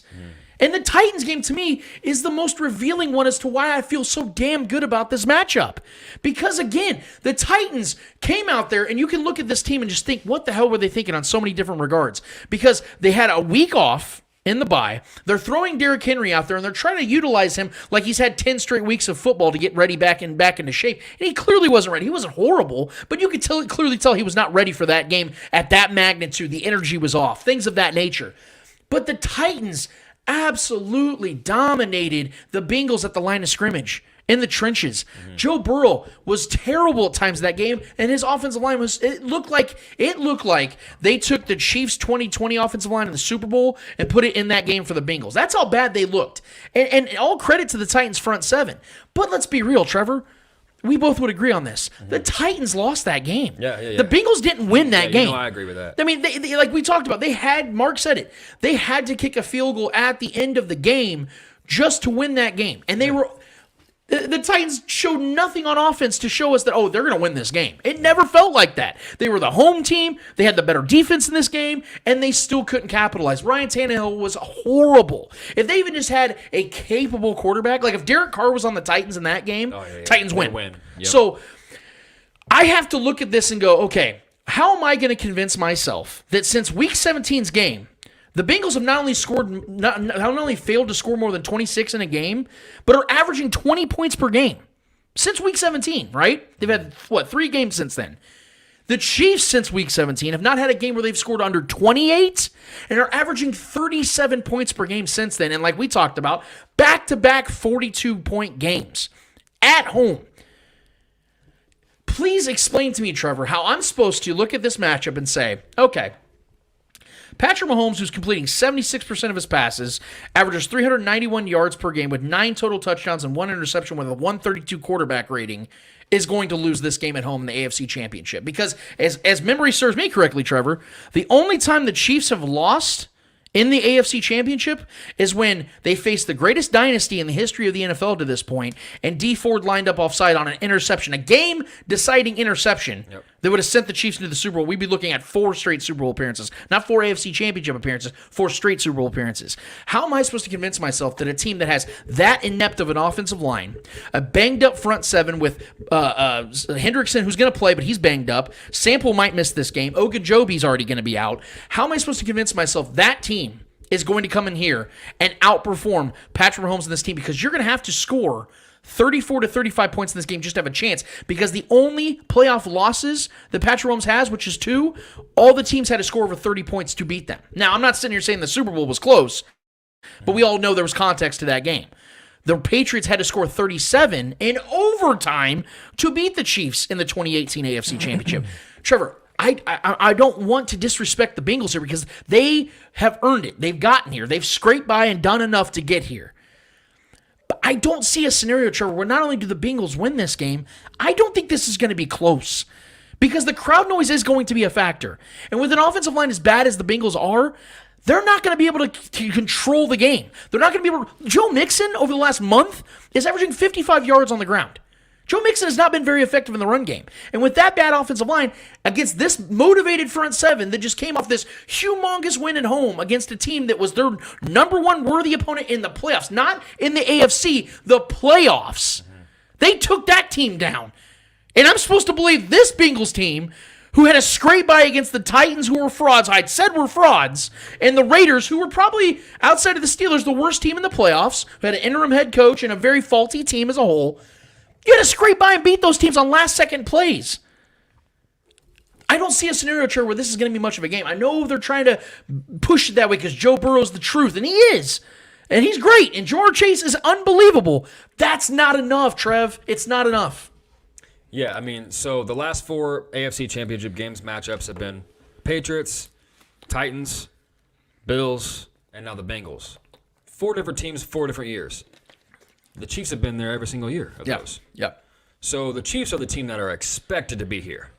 The Bills are happy to be here, right? So I'm right there with you on why we should be giving the team that's happy to be here, and it was a surprise team, over the team that everyone all year long, for the most part, expected the Chiefs to be here. Anyone who's familiar with the game and has expectations, us ourselves has the expectations of being to the Super Bowl, let alone the AFC Championship game. 4 straight years hosting it. 4 straight years. So yeah, I'm not big on all this hype on Joe Burrow. Granted, I know he's had big blow up games, but he's been very inconsistent this year. Yes, they put up very big games. He's had that one 500-plus yard passing game and like 5 touchdowns. Week 16 or something like that. I think the game before us he had that big blow up game. Cool, man. Like I'm with you. I don't think this Bengals team has convinced anyone. I mean, any rational person who's really breaking down the barrel. I mean, I know the national media wants to just over-glorify. And granted, he's probably comeback player of the year after coming off that major injury between him and Dak. But I mean, listen, the Raiders forced them to play their kind of game. And the Raiders damn near should have won that game, went down to the last play. The Titans forced them, that offense, to play down to their game. They slowed it down and they forced them to play. There's a trend there. The Raiders have a good defensive line, and they generate good pressure. The Titans probably have the best defensive line this year in generating pressure. The Chiefs, if we generate pressure and we get a handful of sacks, this game is an absolute blowout. Because the difference between us and the Titans and the Raiders is our offense is probably the best offense left in the playoff run here. Right. And has been, statistically have been the best offense in the playoffs since it started. Yeah. That's the difference maker. Mahomes is the difference maker. I mean, if our defense is playing a semblance of what we have been, in the past before the season, and I know we've been allowing points recently, but listen, man, I just don't see a scenario, and I'm a very unbiased person. I like to be calculated with my decisions of how I think games are going to go. I can't see where we don't win by double digits here. I just can't, especially with the way we're rolling, especially with the momentum that we just, and to quote the late, great Therese Paylor, Mahomes has been playing over my dead body football, man. Period. Mahomes is not going to go out there and let Burrow beat him again. And I think there was a stat, I don't know if you watched the latest franchise episode. Yeah. It was incredible. Mitch Holt just killed it, man. It was so good. I recommend everyone go watch it. Mitch is the man.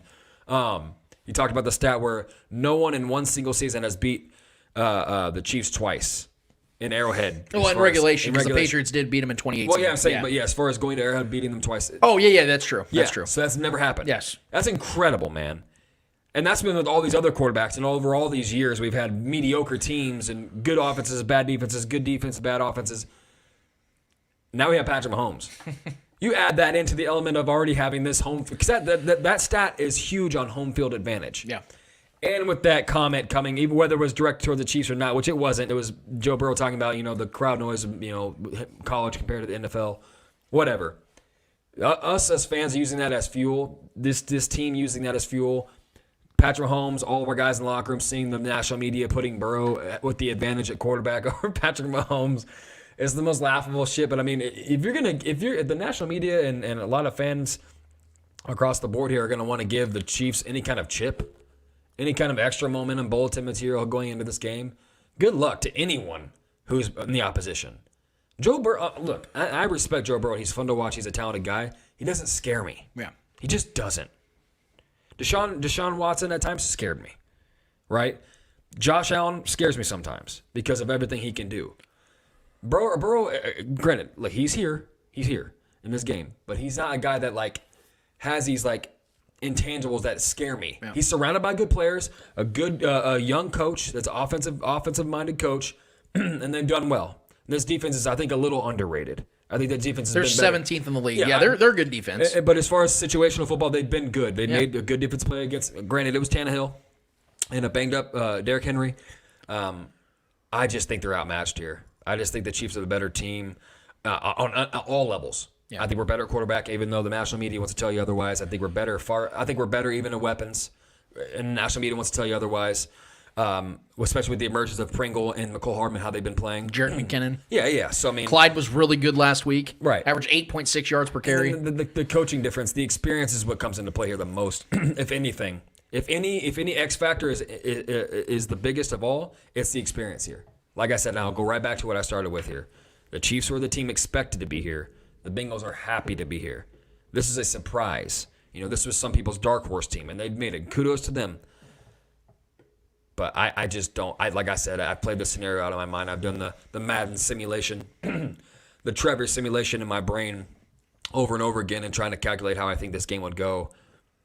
If it's a tight game, I'm giving the edge to the Chiefs. If it's a shootout, I'm giving the edge to the Chiefs. We just proved that against possibly the better quarterback in my mind, against the better team. Clearly the better team, right? Yeah, if not the better number one team, defense in the league, right? So all these things, 13 fucking seconds. Right. We overcame all those things. So I mean, I would like you said, I would like to know where anyone thinks that how this game goes and what way would the Bengals straight up beat the Chiefs? Yeah, because can the Bengals, and by the way, I love everything you just said. That was a great take. How could the Bengals, because it's gonna take what the Bills did and some more to beat this Chiefs team. So are we really gonna sit here and say with all conviction and certainty that the Bengals can do what the Bills just did? Yeah. No, right. I don't believe that. Right. Because the Bills are the better team, and right now Josh Allen's the better quarterback. Joe Burrow is really good. Yes. I really, really enjoy watching Joe Burrow play football. Yeah. He's not better than Josh Allen right now. I don't care what anybody says. No, he's not. And Josh Allen's had a damn near back-to-back perfect performance. Yeah. And the Chiefs still beat him. And that's all I'm trying to say here. And again, not to bring back the last matchup, but there are some relevances to it. Think about this. In that game, the Chiefs at half were up 28-17, despite some mistakes, injuries, some bad decision-making, things of that nature. They're up 11 points in that game.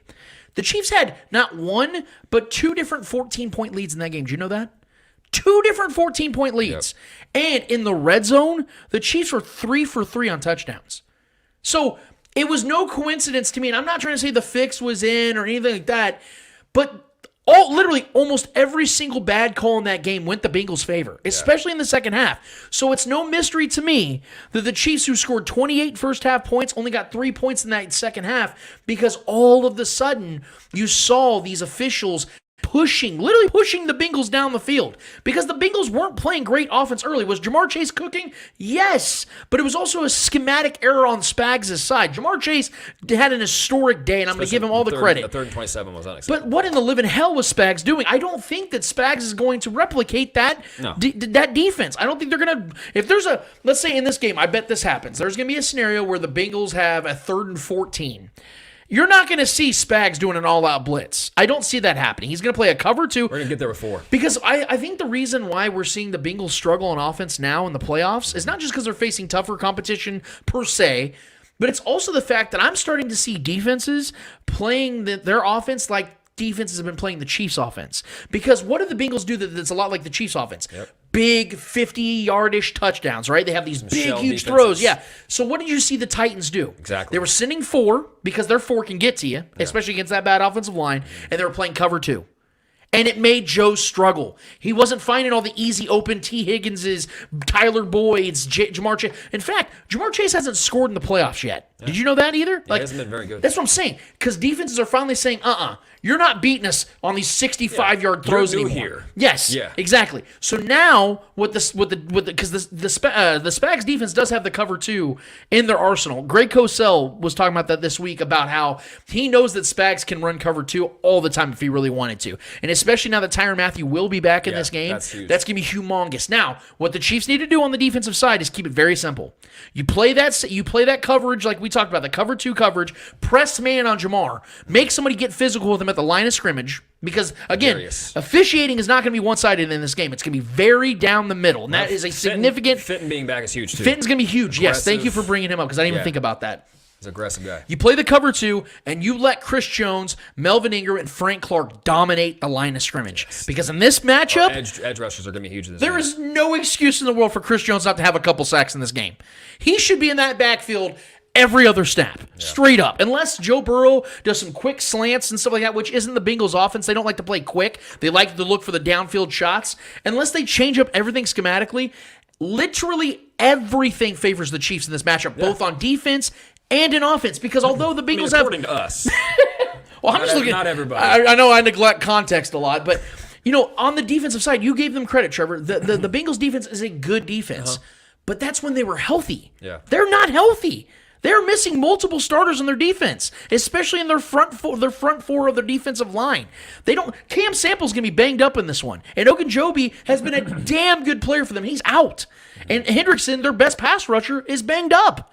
So the Chiefs already have a great offensive line. Patrick Mahomes is playing his best football of his career. Again, show me the disadvantage the Chiefs have and show me the advantage the Bengals had, and maybe we can build on this being a game. Dude, Trevor, I'm telling you, you guys saw me how fired up I was last week, how confident I was the Chiefs were going to win that Bills game. Even when the Chiefs only had 13 seconds, I was in shock that happened, but I never sat there and said, Chiefs are losing this game, because I knew Patrick had time. They had 3 timeouts with 13 seconds. I still believe the Chiefs were getting in a field goal range, and I knew once we won the coin toss, the Chiefs were winning the game. This is at a whole new level of confidence. Because I don't mean to disrespect the Bengals here, Trevor, but that was the AFC Championship. In fact, that might end up being the Super Bowl. And I'm not... Yeah. Look, the Rams are great. The Rams are great. And they might even get there, Trevor, and I know we're going to have our predictions in just a couple minutes. But if let's say the Chiefs get the 49ers, as I predicted, would you not agree with me, Trevor, that there is a better game between the Bills and the Chiefs, and that's more of a formidable matchup than the 49ers and Chiefs? No disrespect to the 49ers, but the Bills are the better team with the better quarterback, right? You would agree, right? Yes. Okay, so why would Those I are the sit two here? best teams in the playoffs, right? Yes, so why would I sit here for these next 2 weeks? And yes, I'm looking in the camera and telling you for the next 2 weeks because the Chiefs will be playing in the Super Bowl. Why would I sit here and believe that this Chiefs team is going to falter to any of these 3 remaining teams? Because I don't see it, Trevor. I told you guys from the very beginning of the year. I know you were in lockstep with me. Eddie was in lockstep with me. We all 3 picked the Chiefs to win the Super Bowl. But this is the best team in the history of the Chiefs. Yeah, this is the best Patrick Mahomes because he's adjusted and gotten better in his weak points. You bringing that up about the midseason thing where these defenses showed their cards too quickly. Yep. It gave Patrick Mahomes an opportunity to say, you know what? Let's figure this out. And again, the Bills game showing that Patrick Mahomes didn't throw the ball one time of 20 yards in the air, the first time ever in his career. In over 65 games of his career, he's never done that. And he went out there and had the greatest game of his career. You know what's I haven't heard a lot of people mention this or anybody really mention this, but you know what's great about that? How Patrick Mahomes has learned to play a little more underneath offense instead of having to have the big explosive play. It's made us more efficient in the red zone. Yeah. Because we're playing more short offense, quicker outs and things like that.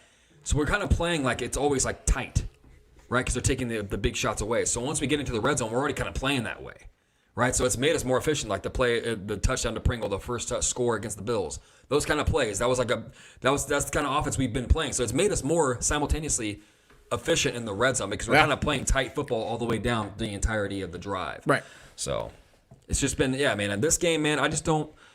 Look, I mean, I would put Stephon Diggs and Jamar Chase in similar tier, right? They're both very explosive, they get a lot of targets, get a lot of volume. They're incredible route runners. They're very athletic. Stephon Diggs had 7 receiving yards against us, man. And maybe the best game ever, one of the biggest shootouts in playoff history. He had 7 yards. 7. You know what I mean? So he caught that 2-point conversion, I think. So, I mean, but outside of that, he was a ghost. The Spags shut him down. Yeah. Didn't even let him really allow him to be an option. So, I mean, if we can schematically, do something like that against Jamar and force T. Higgins and Tyler Boyd and maybe, Joe Mixon to be more of a factor, fine. But if you take that guy away and we give him the similar treatment that we gave to Stephon Diggs and our guys are getting after Joe Burrow, it's going to be a long day for Joey Cool, man. I'm just saying. So this matchup, for me, I don't really see a real way that the Bengals go out there and just straight up beat the Chiefs, because so many external factors had to take place for them to beat us in the regular season. Things that were out of their control. Yeah. Incredible grabs from Jamar Chase, nonetheless. I get it. But our defense was there. Those were 50-50 balls, and Jamar Chase has happened to come down with a lot of them. If those things break our way, we have a different result. If certain calls weren't called, if bad horse collar calls weren't called, and stupid holding calls on kick returns weren't called, it's a different game. A lot of external factors help them give. I mean, in Joe Burrow's presser, the first thing he talked about was that they got calls. So I just think this is going to be a different environment. I know he's talking about he's dealt with crowd noises, played in big games, which he has. But this is the biggest of the biggest right here, man. It's the AFC Championship game in Arrowhead. Something Tom Brady really didn't even overcome, if we're being honest. He lucked out with an offsides call. So if the great Tom Brady damn near failed and should have failed, but we gifted him one, I'm putting money on Patrick Mahomes to thrive in that environment. And to that point, that was a Patrick Mahomes and Chiefs team that was much younger in the game. Yep. Like you put this Chiefs team against that Patriots team, that the Chiefs win that game by 25 points. Seasoned at this point. Yeah, the Chiefs smoke that Patriots we got Kelsey and Patrick Mahomes was out there calling the shot and icing the game. It's different. Yeah, there's levels to this, man. The Chiefs back then to the Chiefs today with the defense comparisons is not even close. Patrick Mahomes' playoff experience. Melvin Ingram instead of D Ford. Patrick Mahomes had literally one playoff game experience before that Patriots game. Yep. So it's much different these days around. And like you said, Trevor, the Bengals are happy to be here. They didn't expect to be here. They honestly probably shouldn't be here, just the way seedings fell. I think if they would have had to play the Bills in the first or second round, they would have got smoked. I think the Bills would have absolutely obliterated the Bengals, but they did luck out with an easier field to where they're at now. They got here, but I think this is where it's going to end. I think the Chiefs are going to win this game by multiple touchdowns, and I think, like Mark said, I think by the third quarter, we're sitting here going, all right, man, can't wait for this next game because we're about to see who the Chiefs are going to play in the Super Bowl. I really think that this is how it's going to go. The Chiefs are really going to have to beat themselves because there's going to be better officiating. It's going to be at home, and the noise is going to be a massive factor. No doubt. Whether Burrow meant it directly or even said it in jest or anything like that. Us Chiefs fans, we're so damn petty because we see nothing but disrespect from the national media. Yeah. We're always ready to defend our guys. It's the Midwest, man. And it's going to be electric. Yeah. It's going to be absolutely electric, man. As my guy, Arrowhead Tom from Kingdom Says podcast said, it's going to be white nuclear hot. So I really like the way he put that. It's going to be white nuclear hot. I've never heard that one before. But my key players to this game, it's very much chalk, if you will. To me, on the defensive side, it's going to be Chris Jones because, like I said just a few minutes ago, he has zero excuse to not dominate in this game. He didn't have a very good game against the Bills, and you could tell he was very frustrated on the sidelines. He's a guy that just wants to win, but he's also somebody that wants to contribute. And he didn't really put his stamp on that game like he's accustomed to, especially in the playoffs, because he always comes up big in the playoffs when he plays. I think Chris Jones is going to have multiple sacks in this game. I think Chris Jones is going to go out there and be what we know him to be, which is one of the best pass rushers in this game. And outside of Aaron Donald, there's nobody at his position better than him.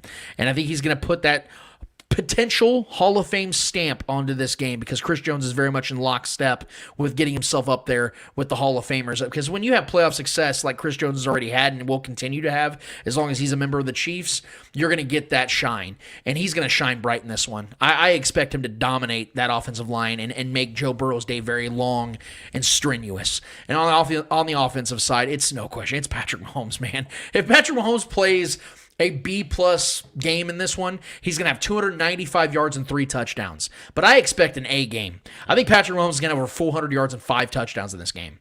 Because, again, if he could put up 42 in back-to-back weeks against a defense that has T.J. Watt, who's going to win Defensive Player of the Year, Minkah Fitzpatrick and Cam Hayward, if he can do that against that defense, put up 35 points in a 2-quarter span, and then the next week put up 42 and 552 yards and he led the entire playoffs in yards in both passing and rushing last week. Do you know that? Oh, yeah. Everybody. Yeah. He led in all offensive yards. That's player. That's Josh Allen, the running quarterback. Well, that's what I'm saying. He outrushed, granted by 1 yard, but he still got the rushing touchdown. Yeah. So if Patrick, I'm expecting him to be just as great in this game, if not better statistically. I think you're going to see a 5-touchdown, passing touchdown game from Patrick Mahomes. They're going to make a statement in this one. Because, again, they overcame the team that spent all offseason to beat them. Yeah. They spent all offseason to go get Russo and add to this team and do those things, and they still failed. They still beat that team. This Bengals team is not a good matchup of the Chiefs, and I think they're going to show it. I'm with Mark, man. I think the Chiefs score in the high 40s in this one. Yeah. I really do. And those are my two key players. Who are yours, Trevor? So, I mean, man, it's so easy to go to the defensive line in this matchup just because of the terrible offensive line that the Bengals are, which is why I'm going to go to the defensive line. I'm the guy that shines, man, in the postseason. Say what you want about him during the regular season with his health or whatever, the off-field issues. Frank motherfucking Clark. Yeah. Frank the Shark Clark. This is the moment. These are the moments where Frank Clark shows up, makes big plays. He was making big plays. He was very involved in this past game, getting pressure on Josh Allen. Had some good hits. That damn near forced a fumble on Josh Allen, and he was in the mix on that play. Frank Clark say what you want, man. The guy is so quick off the edge. He's so good at setting the edge. I think he is going to wreak havoc. Granted, it's going to be a unit. This unit is going to get after Joe Burrow because that is their glaring weakness. But these are the games where Frank, this is why we brought him onto this roster. This is what he's done in 2019. He was a huge part. Maybe the biggest part on our defense made the biggest play in the Super Bowl defensively. So this is where he shines, and this is I'm a fanboy for him in the postseason because this is what this guy does. He's going to make some big plays. I think he's going to force a turnover, fumble recovery, maybe take it to the crib. I got Frank Clark, man. I love him in these kind of games. These are the big moments. He loves to shine in these moments, and he's a wild man out there, and this is the perfect moment for him to go have one of those big Frank Clark games. So I'm going Frank there. Offensively, I'm going to go Clyde. I think this is a game where our offensive line is just licking their chops and they just want to go. I think this is a statement game where we can go. We showed that we can go duel for duel. Go toe to toe with Josh Allen and throw touchdown for touchdown. Pat went out there and was just tossing the ball everywhere. I think this is a game where our offensive line just wants to 10 toes to the ground and just pound the rock, whether it's Clyde, whether it's McKinnon, whether Darrell Williams is playing or not. I think he's at least looking good to go. I think Andy Reid's going to go out there and have not a run-heavy game because we don't ever have many run-heavy games. But I can see us rushing the ball, 25 times. And not even just in the running game, with just drawn up plays where it's just a straight running game, power O or whatever, anything like that. But just getting the running backs involved. The passing game. I think Clyde is just fiending for a big game here. This just feels like one of those games where they're going to expect us to go sling the ball over the place, in which we should and we will. Pat's going to throw the ball probably 40 times, 35 to 40 times at least. But I think this is a game where Clyde has one of those Damian Williams-esque kind of games. He's going in the receiving game. Clyde goes out there and shows why we got him. And I think there was a stat last week that Clyde had a rush for over 20 yards last week against the Bills. That was the second of his career. He looked fresh. You know what he looked like? Good. He had juice. You know what he looked like, dude? He looked like a guy that saw McKinnon doing what he's been doing and going, I need to fight for my job, damn it. Which is why I love him in this matchup. I like that. Because I just think, and dude, this O-line has been so good at run blocking. Yeah. There's been so many, and I think this is a game where we can just, especially, say Pat goes out there and throws a couple touchdowns, we're up early. Oh, Clyde just give it to Clyde, bro. I think this game is where Clyde proves and makes a statement to why he was drafted in the first round by the Chiefs. The Chiefs team, Patrick chose him, right? So and picked him, yeah. Yeah, so I think this is his moment. Let me ask you a question though, because I think that a lot of times what Andy Reid does, and it's very on brand for him with the run game, is it's a committee driven. Do you think though that McKinnon's going to still get his touches because McKinnon's been hot? You can't not get, especially in the pass game. That's why I said Clyde is my guy, but the running game in general, and not just rushing the ball, but getting involved in the passing game. We've seen this. So that's one of the marquee things in Andy Reid's offense is finding the West Coast offense is finding ways to get the screen plays, the zone blocking, and getting the tight ends downfield blocking upfield, the receivers downfield blocking upfield. It's such an effective way, man. And this secondary, these linebackers and these safeties for the Bengals are just not good enough in my mind to keep up with the skill set of Clyde and McKinnon. And then in the short yardage, the third and shorts, Darrell's playing. Yeah. Darrell's shown all year. I mean, he had a career year this year. Yeah. He's proven this year that he's a banger. And he's great in the receiving game too. I just think this is a game where our running backs just completely dominate. And I'm glad we both picked defensive linemen in this one to be a factor because if you watch that game in Week 17, the Bengals started off offense very slowly. And you know why that was? Because the Chiefs were getting pressure. Yeah. And look, I know the secondary has not been great of late. I know Mike Hughes got absolutely baked in that game against the Bills. I mean, he was on rollerblades half the time. I know that Charvarius Ward has given up big plays, especially against the Bengals. He got absolutely obliterated against Jamar Chase. I think he was set up for failure, but it still happened. But when you're getting pressure from your front four, your secondary looks a lot better than it actually is. And with Tyrann Mathieu back, I think that you're going to see an exponentially better and more improved secondary. And again, if you and I, let's say we're both right, and Frank Clark and Chris Jones are just back there just picking their teeth with Joe Burrow's cleats. Melvin Ingram, too. Is good. Yeah, these guys are all getting a pound of flesh. All of a sudden, that secondary's chilling because Jamar Chase isn't effective. And like you said about Stephon Diggs, was completely out of the game plan. No show. Yeah, exactly. So, and that was without Josh Allen getting pressured all the time, without getting sacked. And if anybody in the NFL had a reason to go off against the Chiefs and get revenge, it was Stephon Diggs. He made sure he had that photo op so he can, I'll be back here with the whole, dramatic, picture of him watching us celebrate. You did shit, bro. You know what I mean? Maybe next year. I think this second time around against Jamar Chase and this offense, I do expect us still to play a lot of man. I still think we're going to play a lot of man because that's just who we are as an identity. I think we're going to get to the quarterback. Yeah, we're going to get a lot of pressure, so I think it will allow us to play man. But I do expect Spags in situational when things get, when there's a third and long or third and 27. The Bengals will go for fourth down. Yeah, well, I think we're going to mix in some shell. We're going to mix in some cover two, some stunts. 2 high safeties. Yep. Yeah. I trust Spags, man. I know as of late it's been a struggle. We didn't expect to lose Tyrann in the biggest game of the year against the Bills. That was a blow, so we had to kind of work on things on the fly. And Armani Watts was getting way too many snaps. We weren't predicting that. I think this is a whole different ball. And the Chiefs aren't facing a dual threat quarterback like we talked about earlier. He's a very statued quarterback in the pocket. Traditional. We don't have to worry about that. He's not a guy that runs. We don't need a spy on him. So that's going to help the defense big time as well. And speaking of front fours and front sevens that are dominant, we have another matchup, guys, the NFC Championship. We're going to give you guys our quick thoughts on this one as well before we get to our final segment of the day. So, look, guys, I'm not somebody that wants to sit here and say that I never change my picks because context does matter. If a team is injury ridden, I had the Ravens facing the Chiefs in the AFC Championship. By the way, I want to say that I love that me and you, both of our NFC picks are both battling it out. Yes, this is what I'm saying. Like you and Eddie picked the Rams. Right. I picked the 49ers, and here we are. So this is really like a true testament of what's going to happen. But again, things do change. None of us saw the Bengals in the AFC Championship. Again, I picked the Ravens, and they were injury ridden. Things happen. So of course my prediction would change. But one I've stood firm with all year long, even when they started out the way they did, was the 49ers and the Chiefs having a rematch in the Super Bowl just from 2 years ago.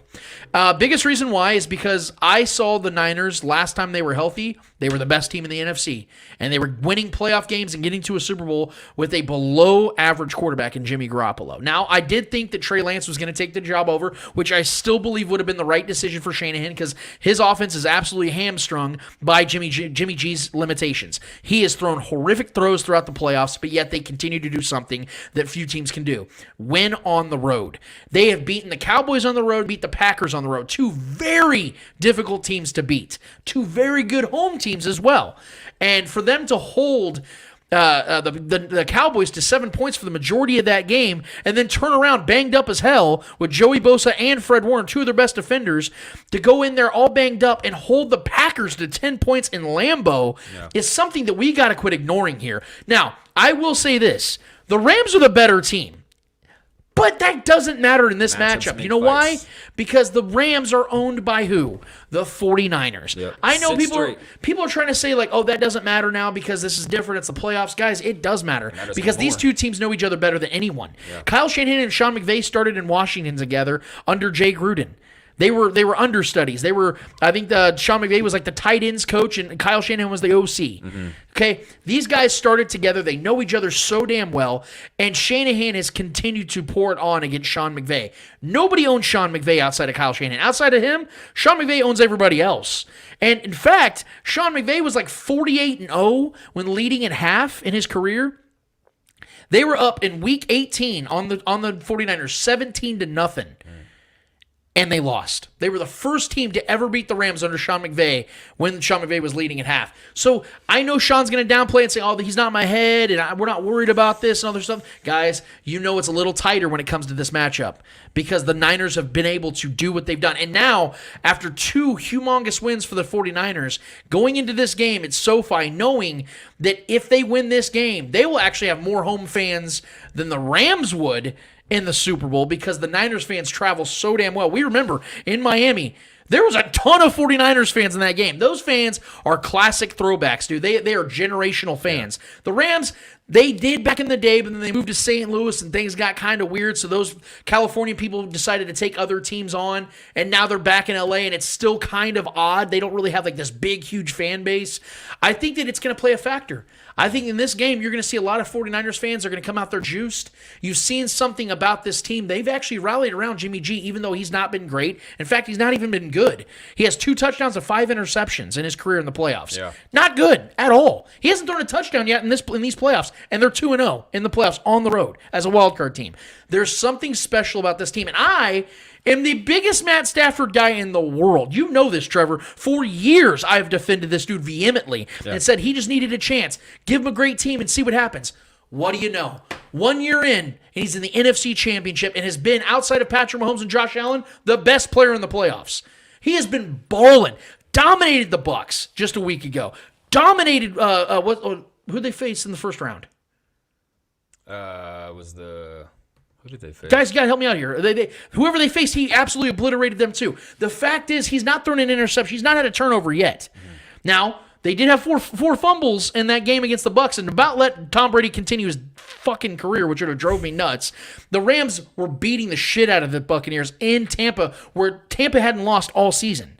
I think they were 9-0 throughout the season, plus the playoffs. So this is to me, the best matchup that we could have possibly gotten in the NFC Championship. I am so glad this is happening because it favors the team that I'm still picking to get into the Super Bowl and face the Kansas City Chiefs in the rematch that I predicted before the season even began. Deebo Samuel is 100% the factor in this one. It's the Cardinals, by the way. Thank you. Cardinals absolutely beat the shit out of Kyler Murray. Yeah, Kyler Murray was horrible in that game. Threw a pick 6 from like the 0-yard line It was bad. It was real. They kept him in the pocket. He looked so freaking average. Yeah. But Deebo Samuel in his career, 6 games versus the Rams, has 33 catches, has 554 total yards, and 5 touchdowns. Yeah, he's insane. That is, I said this on the IOV Sports Network this week with my guy Lamar Wallace. Deebo Samuel isn't a wide receiver. He's not a running back. He's a weapon. Straight up weapon. He's a weapon. You can't quantify him. You can't put him in a category. He just does it all. He's fluid. He even threw a touchdown this season. Like, that's what I'm saying. He's fluid. Thank you. And so, remember what I said last week about why I picked the Niners over the Packers? Because you saw how close that game was back in week 3 and how there was just things that went wrong for the Niners and they got it right and they took care of it. They took care of business. They didn't even score a freaking offensive touchdown in Green Bay and won. They win ugly, and they're going to make this game ugly for the Rams, and I think this is where my guy Matt Stafford's going to make a mistake. I think he's going to make a mistake, and the Niners are going to win this game, Trevor. I think it's going to be a close, low-scoring. I think the Rams will play well early on, but there's just going to be mistakes. And when it comes to like tight football, who am I trusting more? The Niners, who have proven it time and time again, win healthy, and have been to Super Bowls in back-to-back years, win healthy? Yeah. Or the team that's still new, all in, desperate, I get it, but a team that likes to play more of a flashy style of football. I'm taking the Niners because you know this game's going to be tight because of how well these teams know each other. I think the Niners win a game where it's like, 19-17 or 23-21, something like that. Not going to be high scoring, but if it's high scoring, Rams are running away with this one. But I'm going to stick with the Niners. Yeah, I mean, I'm obviously picking the Rams here because that was my Super Bowl pick, and I this is a tough matchup, man, for the Rams for sure. They, for some reason, McVay just refuses to adjust and plays his game, and kudos to him. He's a great offensive mind, and 9 times out of 10, he comes out on top when he's playing. He's got his guys firing on all cylinders and playing their game the way he wants. For some reason, when he plays the way he plays and has his game plan going the way it's going, the Niners just counter it. The Niners just know how to play them defensively and stifle that offense, and they don't allow them to gain momentum in their games. And they don't have to put up a lot of points to beat the Rams because they know how to keep them in check. I think that changes, man. I think that changes. They beat them 6 straight times. Just as I talked about Mahomes having the over my dead body tour here and not letting anyone get the best of him and refusing to lose, I think this is that moment where McVay switches some things up and adds some new elements to his offense and does some things to catch the Niners off guard. And I don't think the Niners have the offense to keep up with a lead or to chase the Rams offense and try to reestablish a lead. I say that, granted, I know that they've done it before, but that's when the Niners keep the pace of the game to what they like, keeping it more of a defensive game. That only works in the Niners' favor. Granted, the Rams' defense is elite as well. That's a great star-studded defense, even more star-studded, honestly, than the Niners. But the Niners are a unit on both sides. Jimmy G is a game manager 100%, is not special in any way, has no real that pops up the screen talent in any way. He's extremely vanilla. He's Mac Jones, maybe worse. But it works, right? They are absolutely a throwback type of team. Shanahan's run blocking scheme and the way he gets running back, the way he finds success in the running game, no matter when they're the most game script dependent running game. It doesn't matter if they're down 15 to 20. They run. They're running the ball. It doesn't matter, and it works, man. This team found their way back.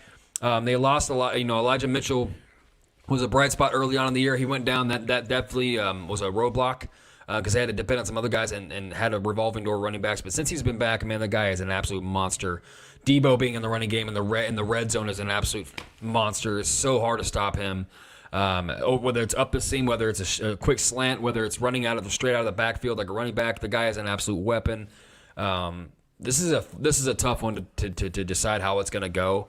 I just think the offensive playmakers and McVay and Stafford, your guy, I think they find a way to get a lead and never look back. I think they lead the entire game.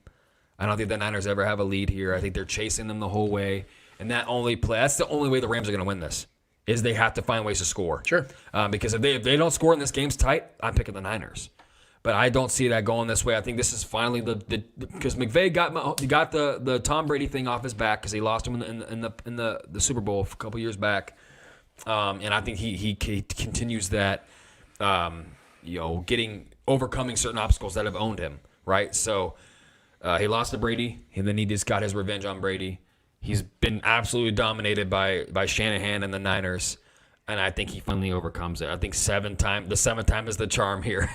I just think that there's only so much times, man, a team, I mean, unless you're the Broncos against Chiefs, there's only so many times you can beat a team. You know what I mean? And these are two extremely talented teams on both sides of the football. I'm picking the Rams to put up, about 30-some points. I'm not sure exactly what their score is yet. I know that's a lot. I just think the way that they ended the game, the way they put the Bucs away, that was a clutch throw by Stafford to Kupp. That duo has been damn near unstoppable this year. I think Garoppolo makes some mistakes. I think Aaron Donald makes some plays and forces a turnover or two. I think Garoppolo is going to be a detriment to this offense. I think there's going to be some mistakes, and especially if they're chasing points, which I'm expecting. And I think the Rams just score some points and never look back and keep the lead, and they take this game. I don't want to speak for Eddie, but I'm almost 100% certain he's going to stick with the Rams because I know you both had the Rams out of the NFC. So we will be posting our predictions tomorrow, as we always do throughout the season. Game day, we post them. So be looking for those on our platforms. If you're on Facebook, join our Facebook group with The Spoken. You guys can drop whatever you guys want on there. Of course, it's got to stay within respectful guidelines. Obviously, we want to make it family friendly for everybody, but we get a little savage here and there as we do on this show. And you can follow us on Twitter. You see all the headers on the bottom right there with The Spoken Pod, and on Instagram at The Spoken Podcast. We have one more order of business to get to, fellas, ladies and gentlemen. Trevor, what's it called? Hold this L. Each and every week, we finish off each and every episode with a series of L's in the world of sports, whether they're friendly or not friendly. We promise you, who is ever holding those L's in the world of sports deserve those L's in the world of sports. Trevor Twidwell, I will start with you. Who is holding the L this week? Listen, man. So just on last week's episode, I was talking and defending my guy Aaron Rodgers. I've been a diehard Aaron Rodgers fanboy since he started. I've loved his style of play. I've supported him. I've backed him up when certain playoff losses I felt weren't on him. There were certain things that went against him being in control of the game. But the time has come. I'm not, like I said, alluded to last week's episode. I still said I think Aaron Rodgers is the most talented quarterback I've ever seen, the best thrower of the football I've ever seen. I'm giving that up now. Patrick Mahomes, in my mind, is the best quarterback I've ever seen. The best. He's the greatest of all time.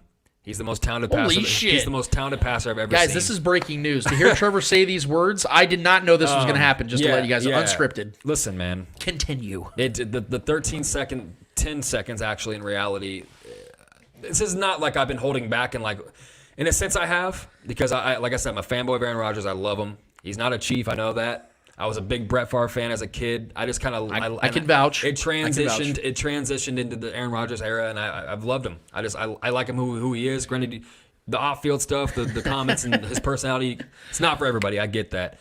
But as a football player, as a football fan, the way he spins the ball, the way he throws the ball on off-platform throws, and the way he's just so accurate, his touchdown to interception ratio, it is what it is. But he's failed way too much in the postseason. This last loss was 100% on him. Only one touchdown scored. And, granted, it's a tough matchup, tough team, tough weather, but that was in your environment. That's a West Coast team going into the frozen tundra, and you're expected to win that game. You're the the MVP, the coming off the MVP year, and you're the one talking the shit. And listen, man, you're no longer the greatest to me. Patrick Mahomes has taken that from you. And it's I've been patient with the Patrick Mahomes hype, and it's not even hype. It's extremely warranted reality at this point. But I've held that, my personal belief. I've held that Aaron Rodgers love and support. But he's a failure in the postseason, and it's his fault. And there's nothing you can really defend anymore at this point, man. And Patrick Mahomes is the GOAT, man. He's just the GOAT. We're gonna save that. I'm gonna put that save and recording for receipts, because I want everybody to know what Trevor just said, because he's the GOAT. Trevor really has been an Aaron Rodgers truther. We've all appreciated and admired his talent, but Trevor's always been the one. And it's funny too. Like any guys that I work with at my job, they know it. When we have this conversation, I was still defending Aaron Rodgers. Like, he's the greatest I've ever seen, guys. The best throw of the football I've ever seen. And I love Patrick Mahomes, and he's got a long career ahead of him. But Patrick Mahomes already surpassed him, man. He just already said this. Not that I needed this past weekend. It's less about Patrick Mahomes needing to prove it for me. It's Aaron Rodgers proving that he fails. Yeah. And it sucks. He's still second to me. He still has a near and dear place in my heart. But it's changed, right? So Patrick Mahomes is absolutely leapfrog, not because of who Patrick Mahomes is. I know who he is, and I know he's going to continue to be. It's because Aaron Rodgers failed, and he fell down my rankings. So this is me holding an L for last week, defending him, still saying that I still think he's the best I've ever seen throwing the football, whether he wins or he loses. But the failure that I saw against the Niners at home, it just is what it is. I'm very critical of my own thoughts. I'm very critical of my own thinking and how I approach things and life in general, let alone sports. Very just critical of my own way I approach things and how I see things. And I've defended him for a long time, but this past one was just enough, man. It was the drawing, it was the line in the sand, and I crossed it. Straw that broke the camel's back. So I'm officially Mahomes is the GOAT guy. I've never said that, really. I never came out and said that. I think Mahomes is the greatest ever. He's the greatest ever, and he's building a resume that's going to be unmatched. Whether you think he's going to get as many Super Bowls as Brady or not, you watch the film. You tell me he's not better than Tom Brady. We can talk about success versus talent, but Mahomes is the greatest talent that's ever touched a football, that's ever stepped on the gridiron. And I'm 100% admitting that now. I'm here. I'm in the club. Hope you guys welcome me. But for me, for Trevor Twidwell, according to the last 30 years, 31 years of my life, and never admitting that Patrick Mahomes is the greatest to ever do it, holding on to my Aaron Rodgers love, I'm now denouncing that. I am now a faithful groupie of the Patrick Mahomes fan club, GOAT fan club. So I'm here. It took me a minute, but Aaron Rodgers is no longer the greatest in my mind. It is 100% Patrick Mahomes, and I can't wait to look forward to see what this guy's going to do the rest of his career. So for Trevor Twidwell, do me a favor, my guy, and hold this L. Well done, Trevor. That's to hear you admit that is something special, and not to downplay or overlook.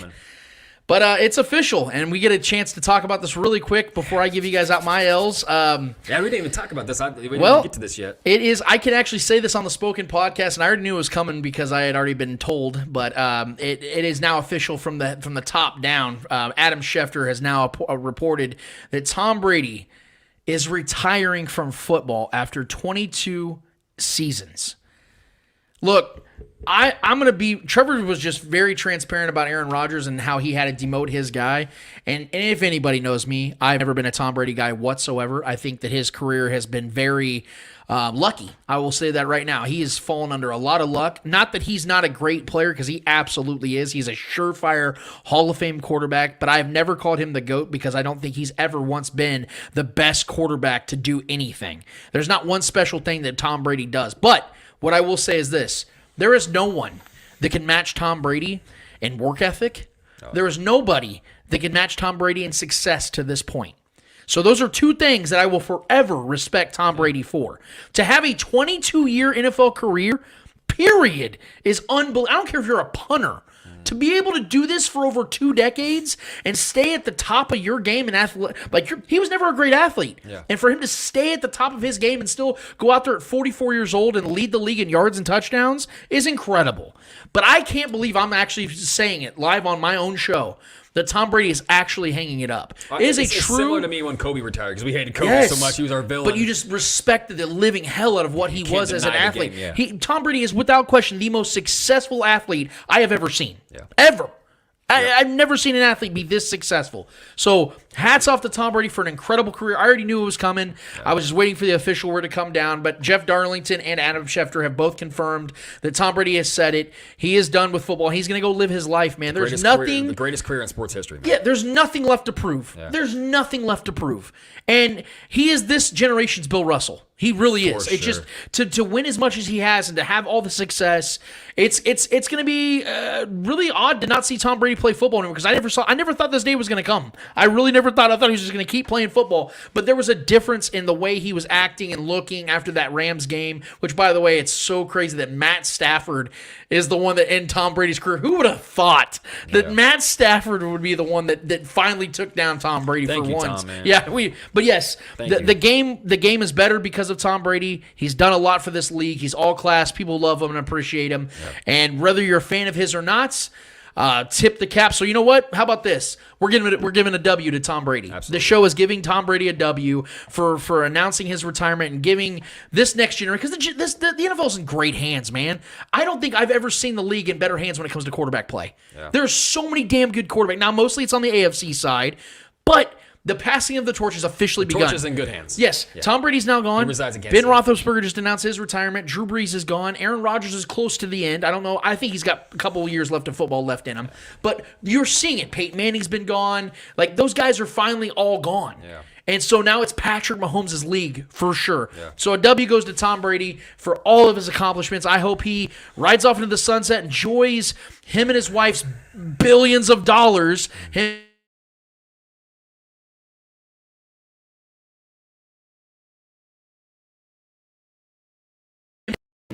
That I also want to give a W to. I'm actually giving 2 W's. I'm going to get a little greedy in this segment because Eddie's gone. I like to capitalize when he's gone.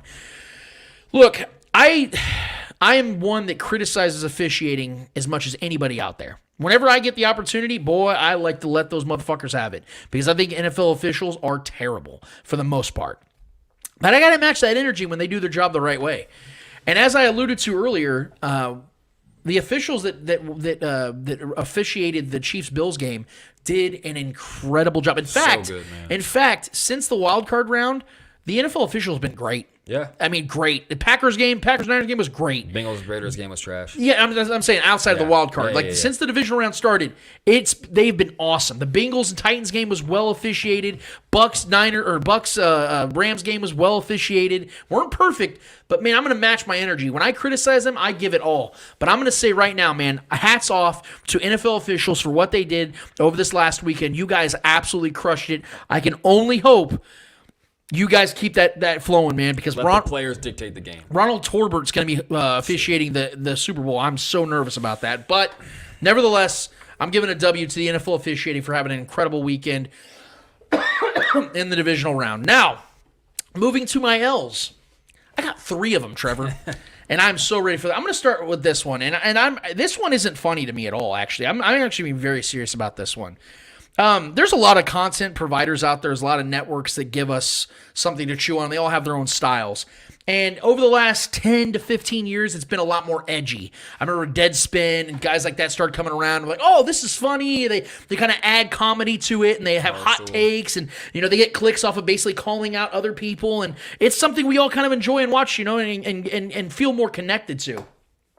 And then Barstool came around, and Barstool decided to start taking things to the next level. They started spanning out to other things, and now they do pizza reviews and things like that, and they really get the people's attention. They have a very strong following. There's a lot of people out there that are stoolies, as they like to call themselves.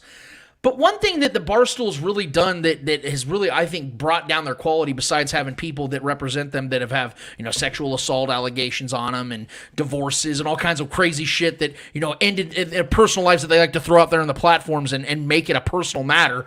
Besides all the dirty shit that goes on in their personal lives that they like to throw out there on their shows, now they're starting to talk about other people's personal lives. And yes, I'm going to address what they're doing when it comes to Patrick Mahomes' fiancée, Brittany. Look, you can have whatever opinions you want, and I stay the hell away from them. Trevor and I always talk about that. I don't ever address that stuff because that's not my place. Doesn't matter. Same with Barstool. They're sitting here literally trying to demonize somebody that is celebrating the accomplishments of the person they love most. I'm just going to say it, man. That's bullshit. This woman was out here celebrating. I had people that I knew down in the section below them because she was spraying champagne out there to celebrate the Chiefs' win over the Bills. An historic game that we just addressed numerous times was the greatest football game ever played. Yeah. And we got people out here saying that she's out here victimizing the fans. Go watch the fucking video again. They're all celebrating and loving every second of it. They're letting that shit rain upon them. And we're sitting here talking about, the Bengals are the last hope because, we can't stand what their family is doing. Dude, guys, people are going to celebrate the accomplishments of the people they love. That's just going to happen. Is it some things cringy or some things annoying, whatever? Sure, whatever. But the point remains is that Brittany has every right, just like anybody else, to celebrate the accomplishments of somebody that she is going to spend the rest of her life with. So Barstool, shut the hell up. Start actually writing some content and actually start putting out sports takes as opposed to fixating and obsessing over people's family that are not in the games.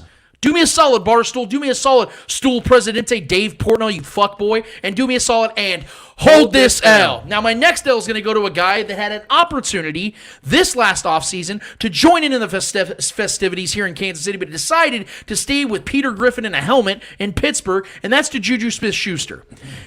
Andy Reid himself, I don't know about you, Trevor, but if I was getting texts from Andy Reid and he was sending me pictures of him with the Lombardi trophy, cool. I'd be like, what do I got to do?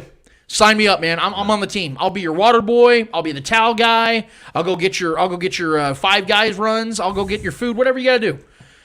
Juju turned that down. Andy Reid himself was sending him pictures of him with the Lombardi, and that wasn't enough for Juju to take. By the way, the Chiefs were going to pay him more money than the Steelers did this season.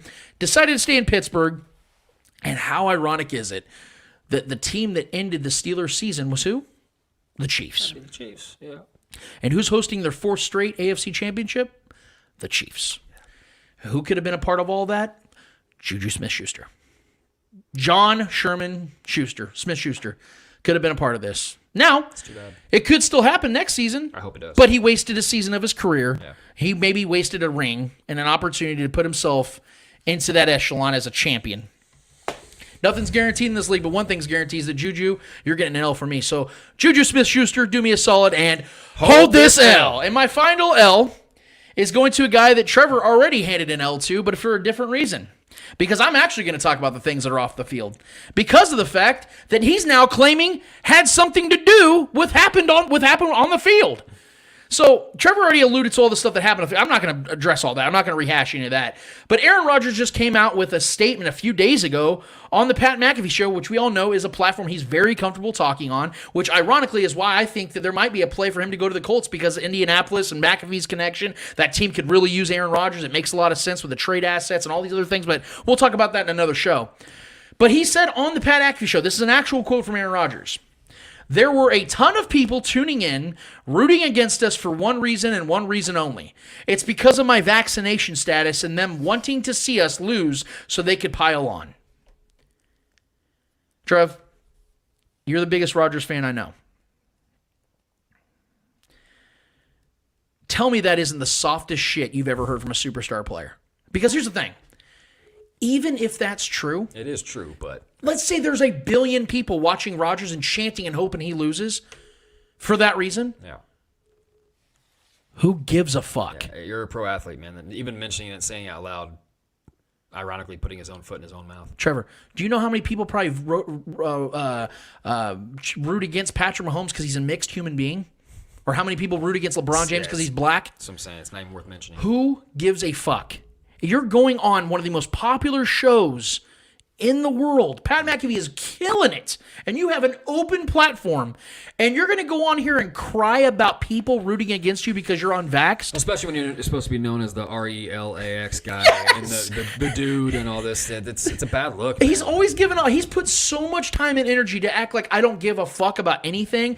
He just showed it this offseason about not giving a fuck what anybody thinks. I'm out here with Miles Turner in Hawaii, turning it up, doing my thing, unvaxxed, doing my thing. And then he goes in here and cries about what people think. Bruh, you're soft as Charmin. And I'm a Rodgers fan. I mean, he had a chance to be honest from the jump. So, I mean, this is all entirely his fault. The backlash is entirely his fault. He's the one that set it up. And thank you. Regardless I'm immunized. Regardless of what you think about vaccinations, you brought this on yourself. Thank you. So this dude's taking L's all over the place, Trevor. He's taking an L from you for his performance on the field, and I'm giving him an L for what his dumb ass is saying off the field. Dude, go grab some tissues. Billy Crystal has this gif that I like to use on Twitter where he's just like handing the box of Kleenexes to you. Just do that. Okay, and then blow through it. That sucks. Then throw it in the trash and try to, make a completion like you could do in the, NFC divisional round. And then when you're done with that, wipe your butt. Okay, then go take a nap because you're grumpy. Maybe have a Snickers, because you got to have, that little thing because you're not thinking clearly. And then do me a solid and hold this L. Appreciate you, Raj. We can't let this show go without giving Eddie Ortiz an L. Do it.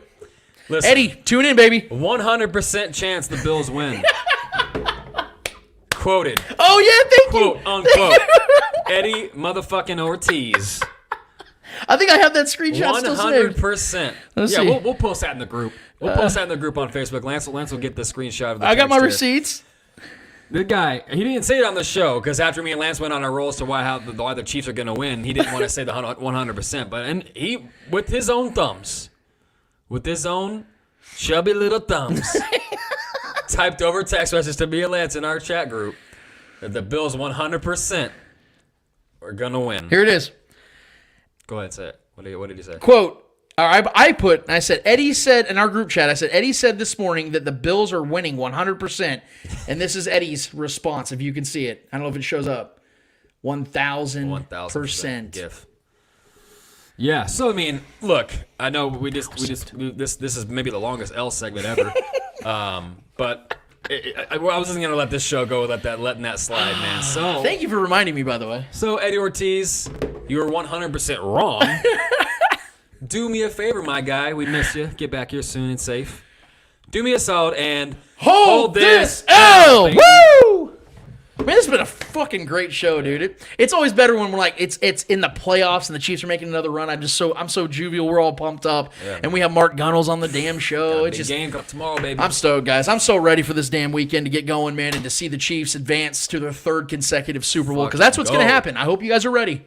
I hope you guys are ready, man, because I know the Chiefs are. I know they're ready to go, man. So I hope you guys enjoyed this episode because, goddamn, I know I did. Trevor, you brought it, man. You had some great takes.